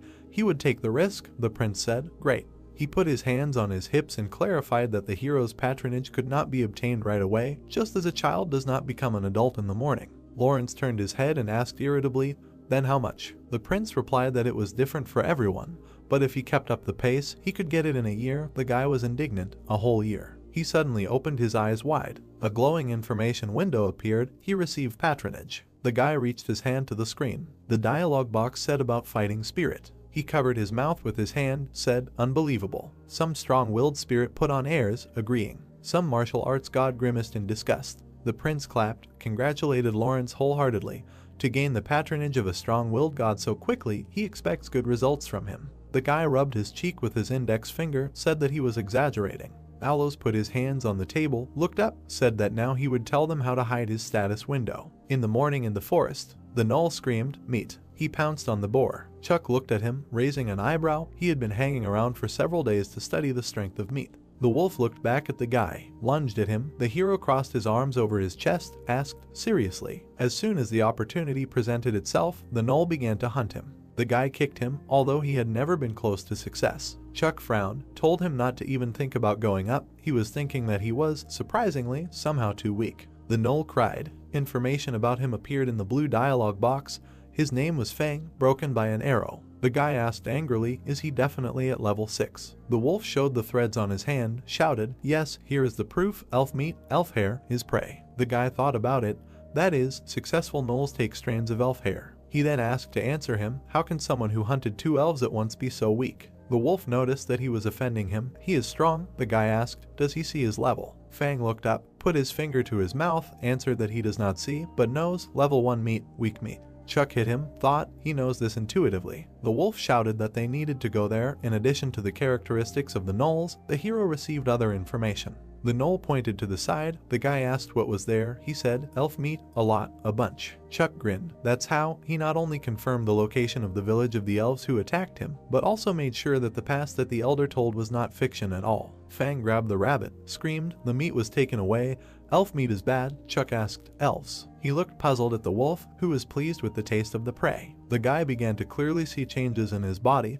Every time he ate something, power slowly accumulated in his stomach. Compared to dark magic, taking away years of life, this method is much simpler and easier. Although it is less effective, the hero asked the gnoll, now he is full, he growled dully. He spread his arms to the sides, screamed, he is full, his mood is better. The wolf bristled, his eyes glowed, he screamed that he needed more meat, more. Saliva dripped from his sharp fangs, he screamed, talking meat. He wanted to attack the guy, but he was already running at him. A red glow appeared around his fist. Chuck said with a grin, thank you very much. Thanks to him, he truly understood why it was called the power of meat. He attacked the gnoll. The monster was torn apart. He bared his teeth, said, talking meat is strong, like. The guy looked back, answered, although they had not been together for long, Fang was very useful, all this thanks to him. The wolf asked the guy standing in front of him, is he also a gnoll? The hero hid his face in his collar, answered, no, he is a man. He looked at his hand, said, amazing. He thought, is it really the thirst of the gnolls, wanting to keep the feeling of satiety, and this feeling of excitement give a chemical reaction that awakens the body. Black waves of flame emanated from his back. He thought, what is the most important thing? Some god was confused by the changes that happened to the assa. He firmly stated that this is the power of meat. The guy said that not just anyone can use it. He shuddered. If not for the patronage of the assa, having barely used the power, he would have died immediately. He thought that the gnolls seemed to replenish everything with meat. Before the power was depleted, Chuck replenished it with the patronage of the assa. As soon as it ran out, it would be restored again, and so on ad infinitum. He covered his mouth with his hand, was amazed. Now he could always be cool. Some god told him that he was too carefree. The guy hesitated for a second, then said that they needed to go quickly. Glowing spheres appeared in the sky. The hero ran forward. The gnolls looked around, smelled the smell of meat. Chuck hit 2 at once, shouted, out of the way. The monsters fell to the ground. Some god called Chuck too careless. The guy ran, gritting his teeth. He thought that he had become stronger, but he was not at all happy. Before he would have been sitting with his phone, wrapped in a blanket. And now he was wandering through the forest, teeming with man-eating monsters, with an incomprehensible dagger at the ready. Some god pointed to the left. Chuck thanked him. A fence was visible behind the trees. A small fire was shining in the fog. The guy took the dagger, decided why not punish the fantasy barbarians using the power of fantasy. The guards were walking down the street. Chuck was sitting in the bushes and thought that he was going to find a loophole and get inside, but the security was much better than he thought. He turned his gaze and noted that at least it was good that he had studied the landscape of the village in advance. A girl appeared next to him. A message popped up that some god hurried him. They say that now is the time. The girl kicked him in the back. He saw a notification that some god was convincing him that he needed to come in now. The protagonist wondered what the wind was blowing that he decided to help him. He ran behind the guards and thought that his instincts were telling him the same thing. He raised his head and asked if he could do it. Chuck stuck the dagger into the wall. The protagonist jumped over the fence. He landed on the ground. Looking around, Chuck noted that he was lucky that there was no one there. He saw a message that some god was telling him to be grateful. Closing his eyes, the protagonist replied that he was very grateful. He said with a smile on his face that he was next in line. The guard came out of the toilet. Chuck was behind him. The protagonist stuck the dagger into his neck. The guard tried to resist. Standing over the corpse, Chuck said that he was a little uncomfortable, but he did not feel much difference between killing a gnoll and a human. He began to drag the corpse. The protagonist thought that there would be those who would be sad about his death. He dragged the corpse and said that he also had a family. Holding the corpse by the leg, Chuck noted that because of them, he almost died without even seeing her and he was not going to live anymore, suffering humiliation. The girl was watching him. The protagonist saw a message that some god was looking at him with a strange look. The moon was shining brightly in the sky. Corpses were lying one on top of another. Standing in front of a mountain of corpses, Chuck wondered if so many deaths should not be noticed. The protagonist with a puzzled look noted that it was good that he managed to infiltrate the village, but there were only mercenaries there. A message popped up that some god was looking at him with extreme disdain. Surprised, Chuck said that if you think about it, both elves and humans go to the toilet the same way. He wondered why there were no elves there then. The girl crossed her arms. The protagonist saw a notification that some god had chuckled, which he had only just now figured out. Chuck noted that it was cruel. The girl was watching his back. People came out into the street.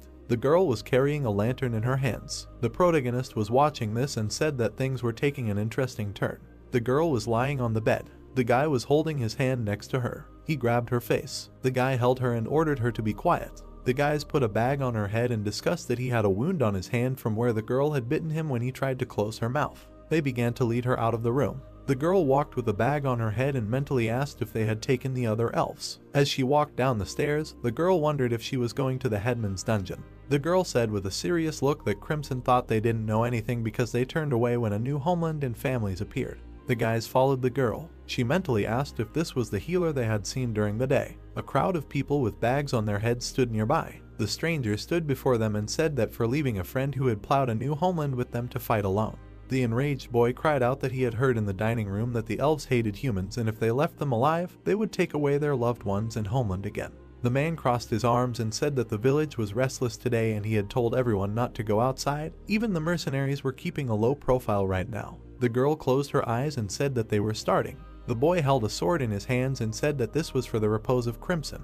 They plunged the sword into the girl's body. The man struck the elf. The girl fell to the ground. Screams were heard in the dungeon. Turning around, the boy noted that there was only one left. The elf was tied to a chair. She asked with a serious look if their goal was to kill her and take their revenge. Holding his face, the boy said that she held a high position and no one knew if they would come to avenge her. Looking down, the girl said that she could fully understand how they felt. She introduced Chuck and emphasized the fact that, however, in order to shut their benefactor up, they had even attempted to kill him and that made her very angry. She frowned. Holding out his hand, the boy noted that if the elder swears to keep silent, they will let her go. She asked the boy if he thinks an oath forced out by threats will have any effect. The girl stood in front of her and asked why Jane was making things difficult, adding that they would believe even her lies and let her go. Smirking, Jane said that then this was their chance to learn that elves would not lie in order to survive. Pulling out his blade, the man said that there was nothing to be done and they would try to make it as painless as possible. He swung the blade. Blood appeared on Jane's face. She opened her eyes. Jane saw the man's head fly off. She was taken aback by this. Chuck was standing in front of her. His eyes were glowing red.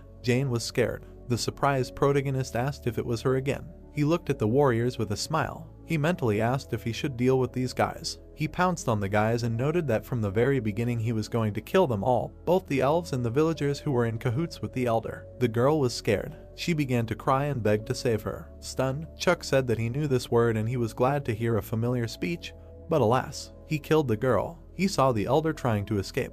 The protagonist threw the blade at her head. Chuck killed the last enemy. Looking at the corpse, the protagonist emphasized that it was easier than he thought. Eliminating the strong men first was the right decision. Jane was scared. Holding the blade, Chuck asked what she was saying. Looking at Jane, the protagonist saw her statistics. Surprised, Chuck asked if she showed it on purpose. Looking at the characteristics, the protagonist thought that he barely pulled out one patronage, and she had 3 and high levels. He began to study the ability animal husbandry. The abilities of the animal tamed by her are slightly improved and the percentage of success in taming an animal with increased vigilance increases significantly. Chuck asked if this was the patronage of a professional trainer, but even a high level will not bring special help if there are no animals. The protagonist held his hand to his chin. He mentally noted that there was only one reason why this elf showed him the status. He stood in front of her and clarified if her name was Jane. There was a smile on her face. Chuck assumed that because of Ass's patronage, he did not feel much enthusiasm. The protagonist was puzzled. A girl was flying behind him. Messages popped up that some god was feeling terribly uncomfortable and was pressing Asa. Chuck knelt down and said that if he didn't maintain his loner status,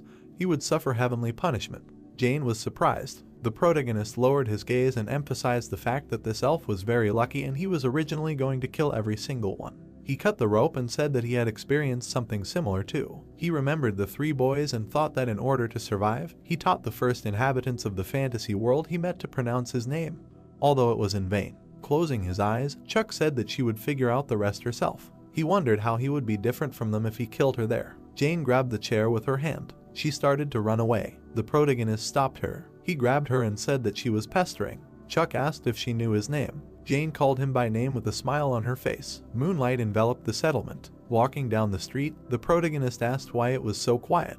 He asked Asa with a serious expression what the reason was. A message popped up that some god said he was in no mood to talk. Chuck was dumbfounded by this. The protagonist thought that he could dispel the god's wrath only by abandoning this elf, but there was no faith in the villagers, and the forest was teeming with gnolls. They were standing on the street. Looking at the high walls, Chuck noted that they would first get out of there. The protagonist's cloak was fluttering in the wind. He and Jane were running through the forest. Jane held onto him and called out. Jane pointed her finger up. Chuck saw tongues of flame from above. The dumbfounded protagonist saw a phoenix. The phoenix began to scream loudly. The bird landed in front of them. Looking at Jane, Chuck noted that he didn't care and he had the patronage of a swindler, but this fragile elf would burn to ashes. She was pulling the protagonist by his cloak. A happy Chuck asked if she was telling him to leave her and run away. Jane started walking towards the phoenix. She started talking to him with a smile. The protagonist watched this with a calm expression. Turning around, Jane called him. There was a smile on her face. She clenched her hand into a fist. Jane kissed him. The girl was dumbfounded. A message popped up that some god was amazed by the unexpected turn of events. Chuck wiped his mouth. Jane was smiling at him. The phoenix was watching them. Flames surrounded them. The protagonist was covering his face from the fire. Jane was sitting on the phoenix. She called him with a smile. The bird pushed off from the ground. Jane was flying away. Chuck was watching her. A notification appeared that some god stated that Asa's crime was obvious. The girl was pulling the protagonist by his hair. A dumbfounded Chuck cried out that he was a victim. Holding his hand to his mouth, the protagonist said that this was his first kiss and Jane repaid the favor with a kiss. He was suddenly taken aback. A purple projection popped up in front of Chuck. The surprised protagonist asked what it was. Chuck's statistics appeared. He cried out with a smile on his face that he had a new patronage and such a high one. The girl's face was serious. Notifications popped up. Some god was drilling him with his gaze and experiencing discomfort. The protagonist noted with a smile on his face that sometimes this happens in life. The girl held his head. He saw on the projection that he was named by another elf, and his life years and youth were increased. All the effects and reputation received from the elves were significantly increased. Holding his fist in front of him, Chuck thought about increasing life and youth similar to Asa's patronage. But if you use both patronages together, he will have an increase in the amount of life that he can burn for the power of meat.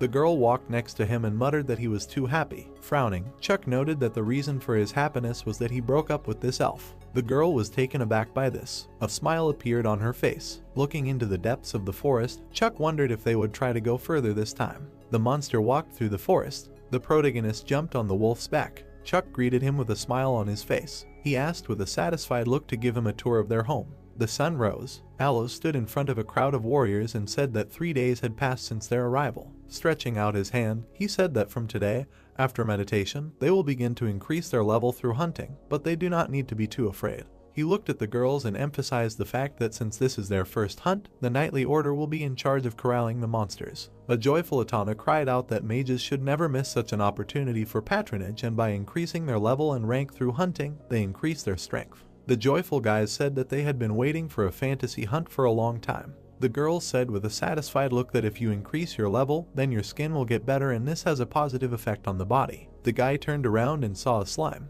He rushed at it. The slime was scared. Dumbfounded Aloes ordered them to stop. The guy was taken aback by this. Holding his hand in front of him, he said that it was a slime, a useful life form that does not harm people. Frowning, the guy asked again about a useful life form. Aloes said that slimes eat not only garbage and waste, but also harmful insects with corpses, and they reduce the spread of infectious diseases in the area. Etana took the slime in her arms. The guys' faces were dissatisfied. Etana hugged the slime and said that they should never attack slimes. She stood in front of the boys and emphasized that they could even be called savages. Aloes began to clap. The guy introduced the monster and said that initially the second level goblins would be the best choice, but today their target was the 4th level gnolls. The frightened girls asked if it was dangerous. Etana, inspired, asked not to worry, adding that the saint was with them and at least she could resurrect them. Aloes put his hand on her shoulder and noted that with such stats they could defeat even a 6th level orc. The gnolls ran through the forest. They began to growl. The frightened boys looked at them. They rushed at the gnolls. The guy hit the monster. The gnoll wounded him. The monster stood over him. The frightened guy held his face. The girl was shocked. The gnolls killed one after another. The girl concentrated energy in her hand and said that she would show them her chemical magic. An explosion was heard near her. The dumbfounded girl asked why her magic did not work. She was scared. Aloes watched the slaughter. He seriously noted that they would end here. He killed the gnolls. The monsters were killed. The saint walked towards him. She said that he had put a lot of effort into guiding the heroes. Aloes looked at her in surprise. Sitting down next to the boy, the saint said that there must be a reason why God chose these people as heroes and sent them to their land. The saint sat on her knees. The boy's wound began to heal. His wound healed. The boy suddenly stood up. The saint seriously asked the great heroes to fight until their last breath. A smile appeared on her face. She noted that she would heal them every time they were on the brink of death. The sun illuminated the thicket. The gnoll walked towards the boys. The stranger took the boy by the shoulder and thanked him for buying him time. The boy rushed to attack. He hit the gnoll. The monster flew to the side. It was lying near a tree. The boy saw messages that some god praised him for his ingenuity and another criticized him for his cunning. The boy saw his statistics. He noted with a smile that he was level 2. Looking at the characteristics, he thought that thanks to the patronage, the hunt was not so difficult. Notifications appeared that thanks to acceleration, he can move incredibly fast at a really important moment, and with an increase in the duration of the effect, the cooldown increases. He read that with the help of command, the abilities of the groups under his command are significantly increased, and the bolder and more reckless the order, the stronger the effect will be. Looking at the happy guys, he thought that this brought a lot of benefit.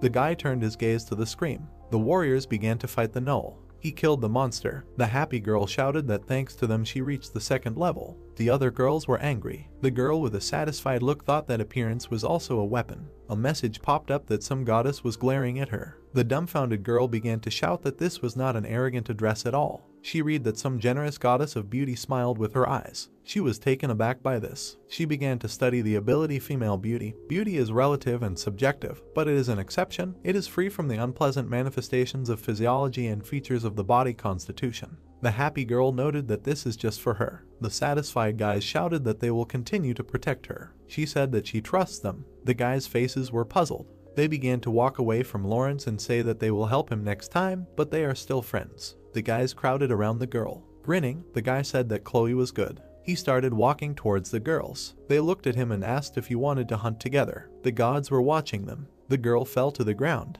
The gnoll was walking towards her. The gnoll picked up her sword. She stood up and said that she could. Fire mana appeared in her hand. She sent a stream of fire at the gnoll. The monster was defeated. The girl fell to the ground. She saw that she had reached level 2. The excited girl said that she had not been able to surpass the other guys, but everything was just beginning. She picked up her sword. The girl began to study her ability weapon. Her body in any situation becomes a powerful weapon. All weapons she wields naturally regenerate like a body. The gnoll looked at her from behind the bushes. She held the blade in front of her. The girl inflicted a deep wound on the monster. The gnoll swung at her. He hit her. The monster looked at his hand, surprised. The girl directed fire at his face. She swung her sword. She cut off his head. She lowered her sword. Looking at her hand, the girl noticed that it worked. She saw that she had reached level 3. Lawrence had a smile on his face. Chloe stood aside from the fight. Aloes and Itana looked at them from the cliff. Aloes crossed his arms. A message popped up that some wind god was supporting him with an invigorating wind. Aloes looked at the sun. The sun had set below the horizon. Chuck was holding a gnoll by the mouth. There was a mountain of corpses around him. Some god asked if he was interested in how many he had already killed. Looking at the projection, the protagonist replied that he was not interested, noting that he did not even need to check. He already had thousands of corpses to his credit. He was sitting on the corpse of a gnoll. Chuck thought that while fighting, he continued to look at his status. The protagonist studied the characteristics and noticed that another curse had been added, but there was a much more important problem. Looking at the moon, Chuck said that he was sure now. The dumbfounded protagonist said that he could not level up. Chuck looked up at the sky. He saw a message that some god was worried. He noted with a displeased look that he assumed that due to the curse of a cruel goddess, it would be difficult for him to level up. Looking at the ability hero, Chuck said that he did not know it would be so significant. Frowning, he said that his level did not increase at all. The girl went into the forest. Chuck watched her and asked what was wrong with her. The puzzled protagonist noted that she liked to poke her nose into other people's business. A notification popped up that some god was intensely staring into the distance. Holding his hand to his chin, Chuck asked what kind of curse it was. He saw the description of the curse massacre, friendly races fear and avoid him, the chance of resistance to his cruel actions is greatly increased. The protagonist lowered his head and noticed that he was being pushed to become a complete loner. A message appeared that some god smiled silently. Chuck looked at the Knoll's bracelet. Looking at the bag of jewels, the protagonist noted that he planned not to abuse the Knoll's treasures. Inspecting the bracelet, Chuck stated that they were taken from humans or elves anyway. The protagonist emphasized the fact that since he could not raise his level, he only had money to become stronger. A crowd of Knolls walked towards him and said that this was terrible meat. The monsters were angry. Standing in front of the Knolls, Chuck asked if there were any left. The protagonist saw the Knoll's characteristics. The monster frowned. Smiling, Chuck assumed that they decided that they could not defeat him with numbers and prepared themselves. The monster's eyes lit up red. The Knolls ran towards him. Chuck jumped up and asked if he should be grateful. He swung his blade and said that so many good mentors had come to him. The Knolls were dumbfounded. The protagonist cut the monster. Turning around, Chuck said that thanks to them, he found a way to use this power effectively. The monsters stood in front of him and shouted that they should run because it was dangerous and the protagonist was too strong. Smirking, he said that no matter how much they prepared, it would not be enough. The sun illuminated the area. Chuck filled a whole bag of gold and said that he still had a problem with the language. He noted with a puzzled look that if he could not sell the riches for a decent price, they were like cobblestones. The protagonist wondered where he would find a smart Knoll who could turn into a human. Sitting on the ground, he thought that the lies of the Knolls were very awkward. The guy came up to him and asked where the one who eliminated all the Knolls had gone. Chuck had a smile on his face. The protagonist grabbed him by the collar. He grabbed the guy. Chuck thought that this was a moderately intelligent Knoll, similar to a handsome man. Grinning, the protagonist asked his name. Chuck said that he did not know what kind of Knoll he was, but he thought that they could be friends. Frowning, the guy replied that he was a demon, not a Knoll. Taken aback, the protagonist asked again if he was a demon. Chuck said that in his opinion, demons are incredibly strong humanoid creatures. He introduced the girl and emphasized that the kidnapper told him so. The hero's goal is to kill the leader of the demons, the great king of demons. Holding the demon, the protagonist noted that if even the gods ask for help from strangers, the demon must definitely be strong. The enraged demon began to shout that Chuck was a scoundrel.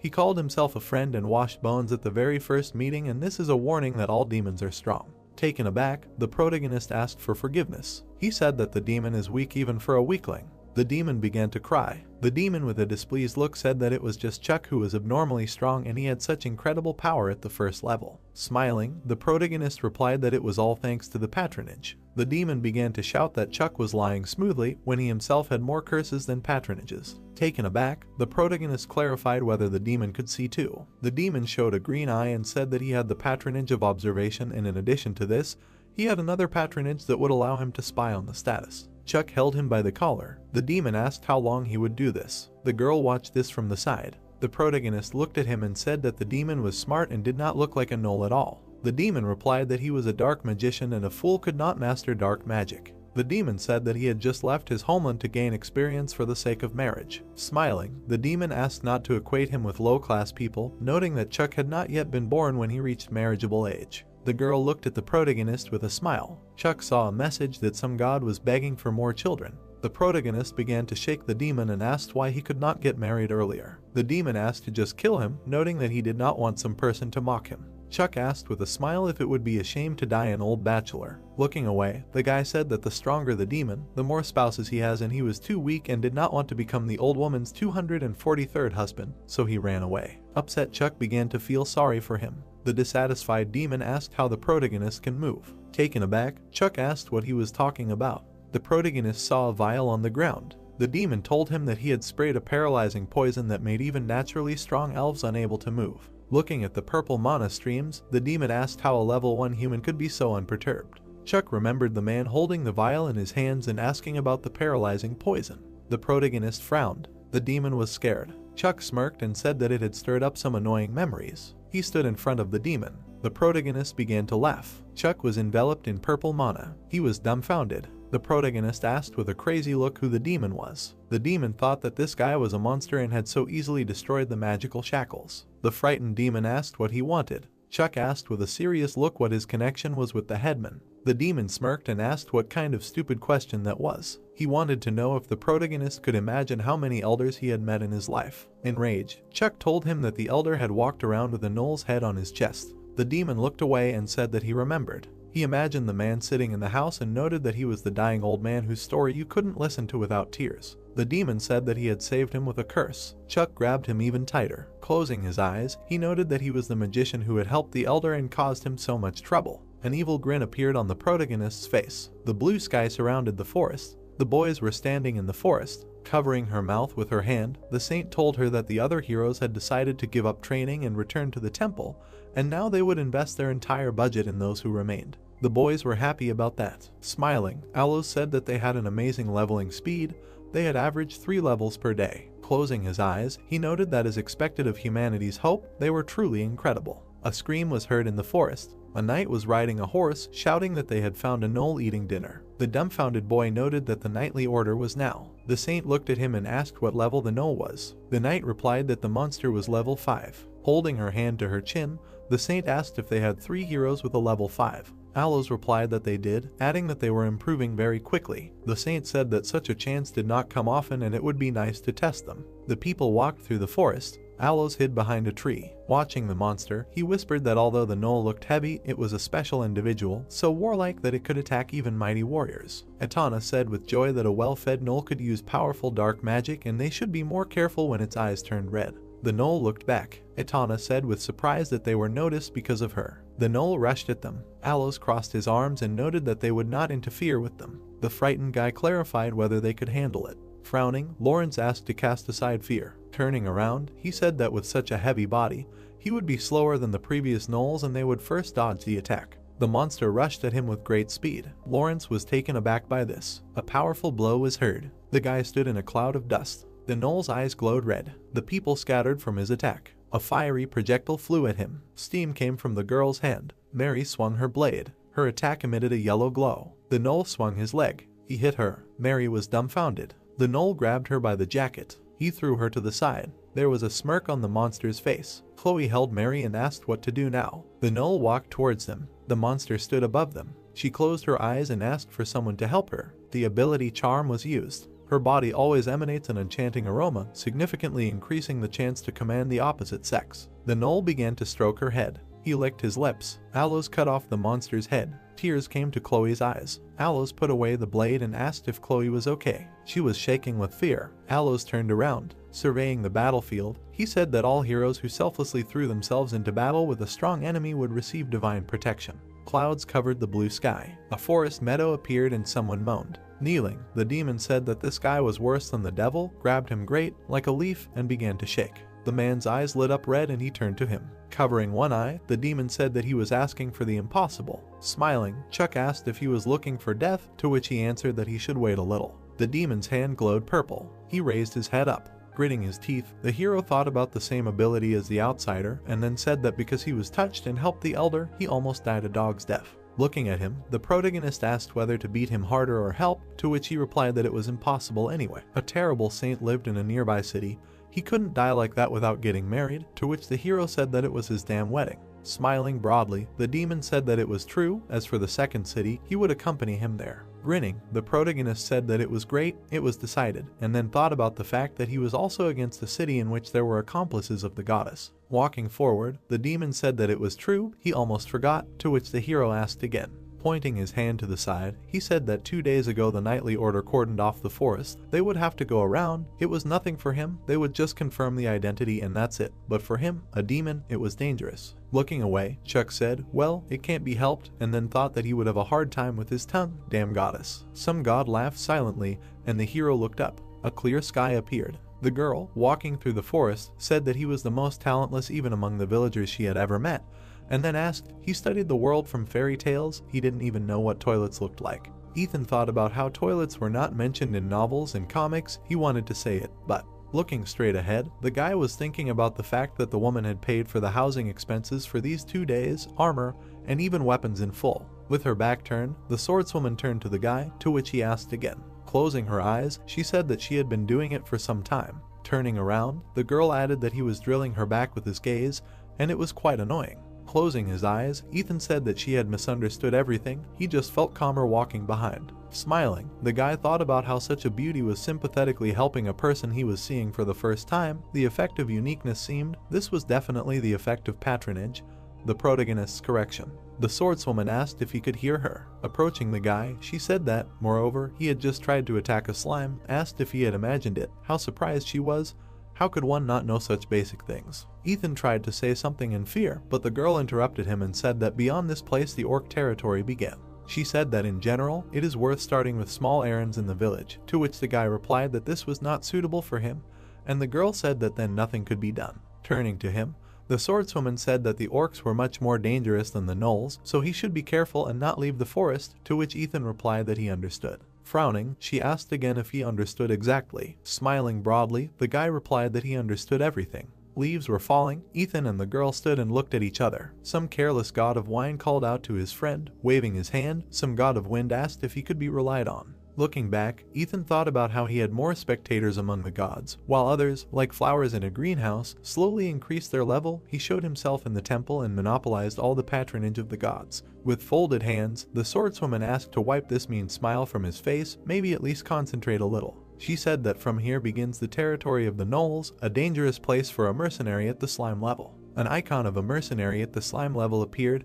This is the lowest level awarded to a novice mercenary, although it is the most shameful among the mercenary levels. The guy, smiling, looked at his ring. A plate with the characteristics of the hero appeared, but he received a new patronage. It gives the opportunity to get additional experience points. A plate appeared with the inscription that if he completes the task successfully, he will receive additional experience points. If he fails or refuses the task, he will significantly lose experience points. Although not without risk, but for him, the main character, it is not a problem. Looking at the ledge of the rock, the guy asked if this was definitely the place from the quest. Ethan, opening his eyes wide, said that he did not see any gnolls, and Arya said that he was right. Not a single one even showed its nose. It seemed that something happened in the forest. Putting his hand to his face, the guy said that, as expected, amazing things happen wherever the main character appears, to which the girl asked again, and he choked and said that nothing. Opening the scroll, Arya said that it was strange. She hoped that the 5 right ears of the gnolls would not take much time. Walking forward, Ethan said that then they would move on, and the girl, looking at him, said that he should not treat the matter so frivolously. First they should return to the guild and check the new information. The guy turned and, smiling, said that nothing, let him believe in him. The girl opened her eyes wide and asked where such self-confidence came from, and then told him to be careful. An axe flew past the guy's head and he asked. The monster struck right next to him. The guy looked at the monster's weapon in fear. The swordswoman quickly ran forward and told him to brace himself. A piece of soil flew up sharply. The monster looked at the girl who flew to the sky. The creature clenched its teeth tightly. Its eyes glowed red. The monster's armor appeared. Arya, clenching her teeth furiously, thought about how durable this gnoll in armor was. He was a named level. Standing in front of the gnoll, the girl asked the guy if he could get up. The monster stood in front of them and growled, and Ethan answered that yes. The girl told him to take the sword. This is a named gnoll. He is very strong.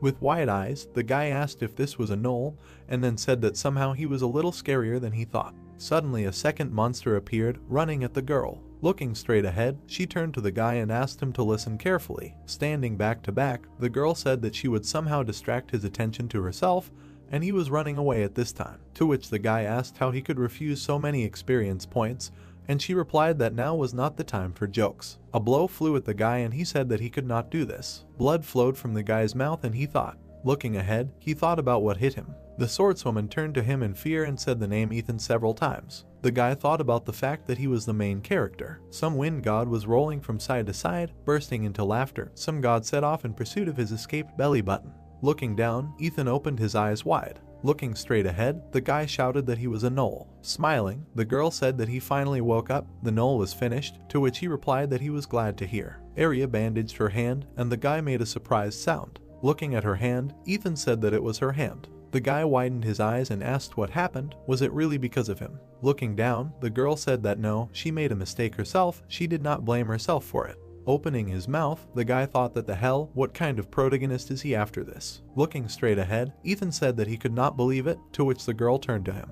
Opening the menu, the guy confusedly told her to wait. There must be a way to heal her, with the help of patronage, to which the girl asked him to calm down. Looking to the side, Ethan said how to calm down here. Smiling widely, the girl said that it was her mistake, let her not blame herself. A sign appeared with the inscription uniqueness. The guy grinned, and then thought about the fact that the effect of the vaunted patronage was just an exemption from responsibility. The girl looked straight ahead questioningly. Some wind god fell from the clouds while laughing. Some carefree wine god asked to share his impressions. Raising his head, the guy furiously shouted that it was enough to laugh, but they found it funny. Some wind god felt uncomfortable because of his outburst of anger. Some god decided to teach him a lesson. Red lightning appeared behind the guy and he furiously looked forward. A sign appeared with the inscription curse. Clairvoyance opened. Even if there is no material barrier, he will not be able to spy. The chance to reveal his secrets and weaknesses significantly increases, to which Ethan asked, "What's that?" Reading about the curse, the guy said that it looked like the curse that Chloe received, which means he will not be able to spy even without a material barrier. Arya asked if he was okay, to which he replied, "Oh well." Purple crosses appeared in front of the girl,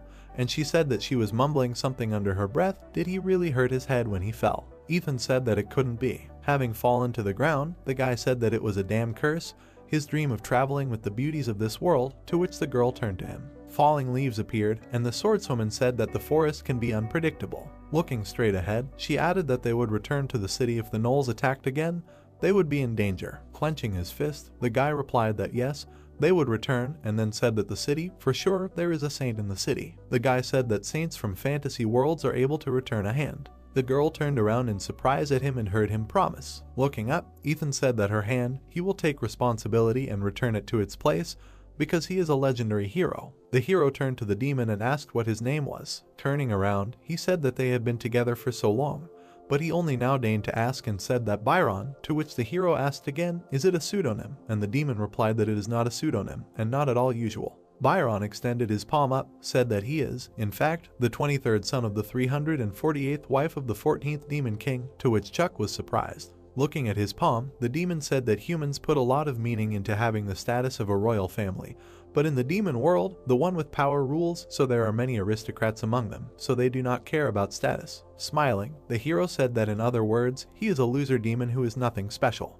The demon sat down on the ground, and the hero apologized to him and told him not to cry, and then asked what his nickname was then. Looking down, Byron replied that Moss was given to him by an old friend who became the 425th wife of the 7th demon king. A memory surfaced of him standing in front of a girl, and then Byron said that he couldn't even congratulate her on the birth of her first child. Chuck heard her smiling. Looking away, the hero thought that the demon's story with marriage was, of course, sad, but he, with his abduction into a fantasy world, was much more unhappy. Some god yawned so much that his mouth almost tore. Some god was suffering from boredom, insisting on leaving the forest as soon as possible. A screaming Asa appeared before his eyes. Looking back, Chuck thought about what it meant. He felt uncomfortable walking with an elf or a human, but when a demon was nearby, the difference was obvious. Byron looked down in surprise. A paw print appeared, and the demon said that they had finally arrived, to which the hero asked what was going on. Looking straight ahead, the demon said that in a little while they would be able to get out of the forest, and the hero replied that finally something pleasant had happened, and Byron told him not to be so careless. The planets appeared, and the demon said that as soon as they left the forest, the territory of the knightly kingdom of sword masters would begin, to which Chuck asked again. Looking ahead from the ledge of the mountain, Byron said yes, and there were also orc possessions, to which the hero repeated. Smiling, the protagonist said that he couldn't wait, maybe he would meet someone good. Looking to the side, the demon said that orcs were on a completely different level than the gnolls he had encountered. Looking down, Byron said that there they were, to which the hero asked where. There were several orcs with animals, and Chuck said that he should give up, they were just orcs, and then asked if they were orcs who raised cattle. Looking up, the orc asked what was going on. The smell of human flesh was coming from somewhere, to which the other said that he was right, 2 males, and the monster said that the males were not as tasty as the females, but at least they could fill their bellies. The orcs shouted that there they were, to which the demon said, "Damn, it was all because of him," and the hero asked again. The hero stood, his eyes wide open, and heard that his eyes were sparkling like a gnoll's. He didn't think that in the dark they attracted attention. Looking at the demon, Chuck replied that he had gotten so used to them that he had completely forgotten, and Byron asked again. The hero, smiling, asked if that would do, to which the demon furiously asked that he knew how to hide them, but did not do it. Smiling widely, Chuck said that they looked cool, and the demon asked if he was an idiot. The orcs quickly walked straight ahead. Looking at them, Chuck said that they also allow you to see in the dark. A horde of orcs appeared, and the protagonist began to count, 1, 2, 3, there were about 10 of them. Grinning, the protagonist said that they were walking very relaxed. Turning his head to the side, the demon said that this was also all because of him. The orcs made money by dealing and robbing, so they knew the value of property. A bag of gold appeared, and Byron said that he should look at himself. He looked like a shabby low-grade mercenary, tired after the battle, but at the same time he exuded the smell of wealth. They already despised him. Jumping down, Chuck asked, "Well, then they will chat." Landing on the ground, the hero heard that he should do what he wants. Smiling, Chuck turned to the orcs, to which they replied that he was a skinny pig. Standing in front of him, they said that he was a weak, skinny pig. Let him give up all his things. The orc looked at the hero and asked, "What kind of skinny pig? Does he not even understand the language of pigs?" To which the hero replied that who is a pig here?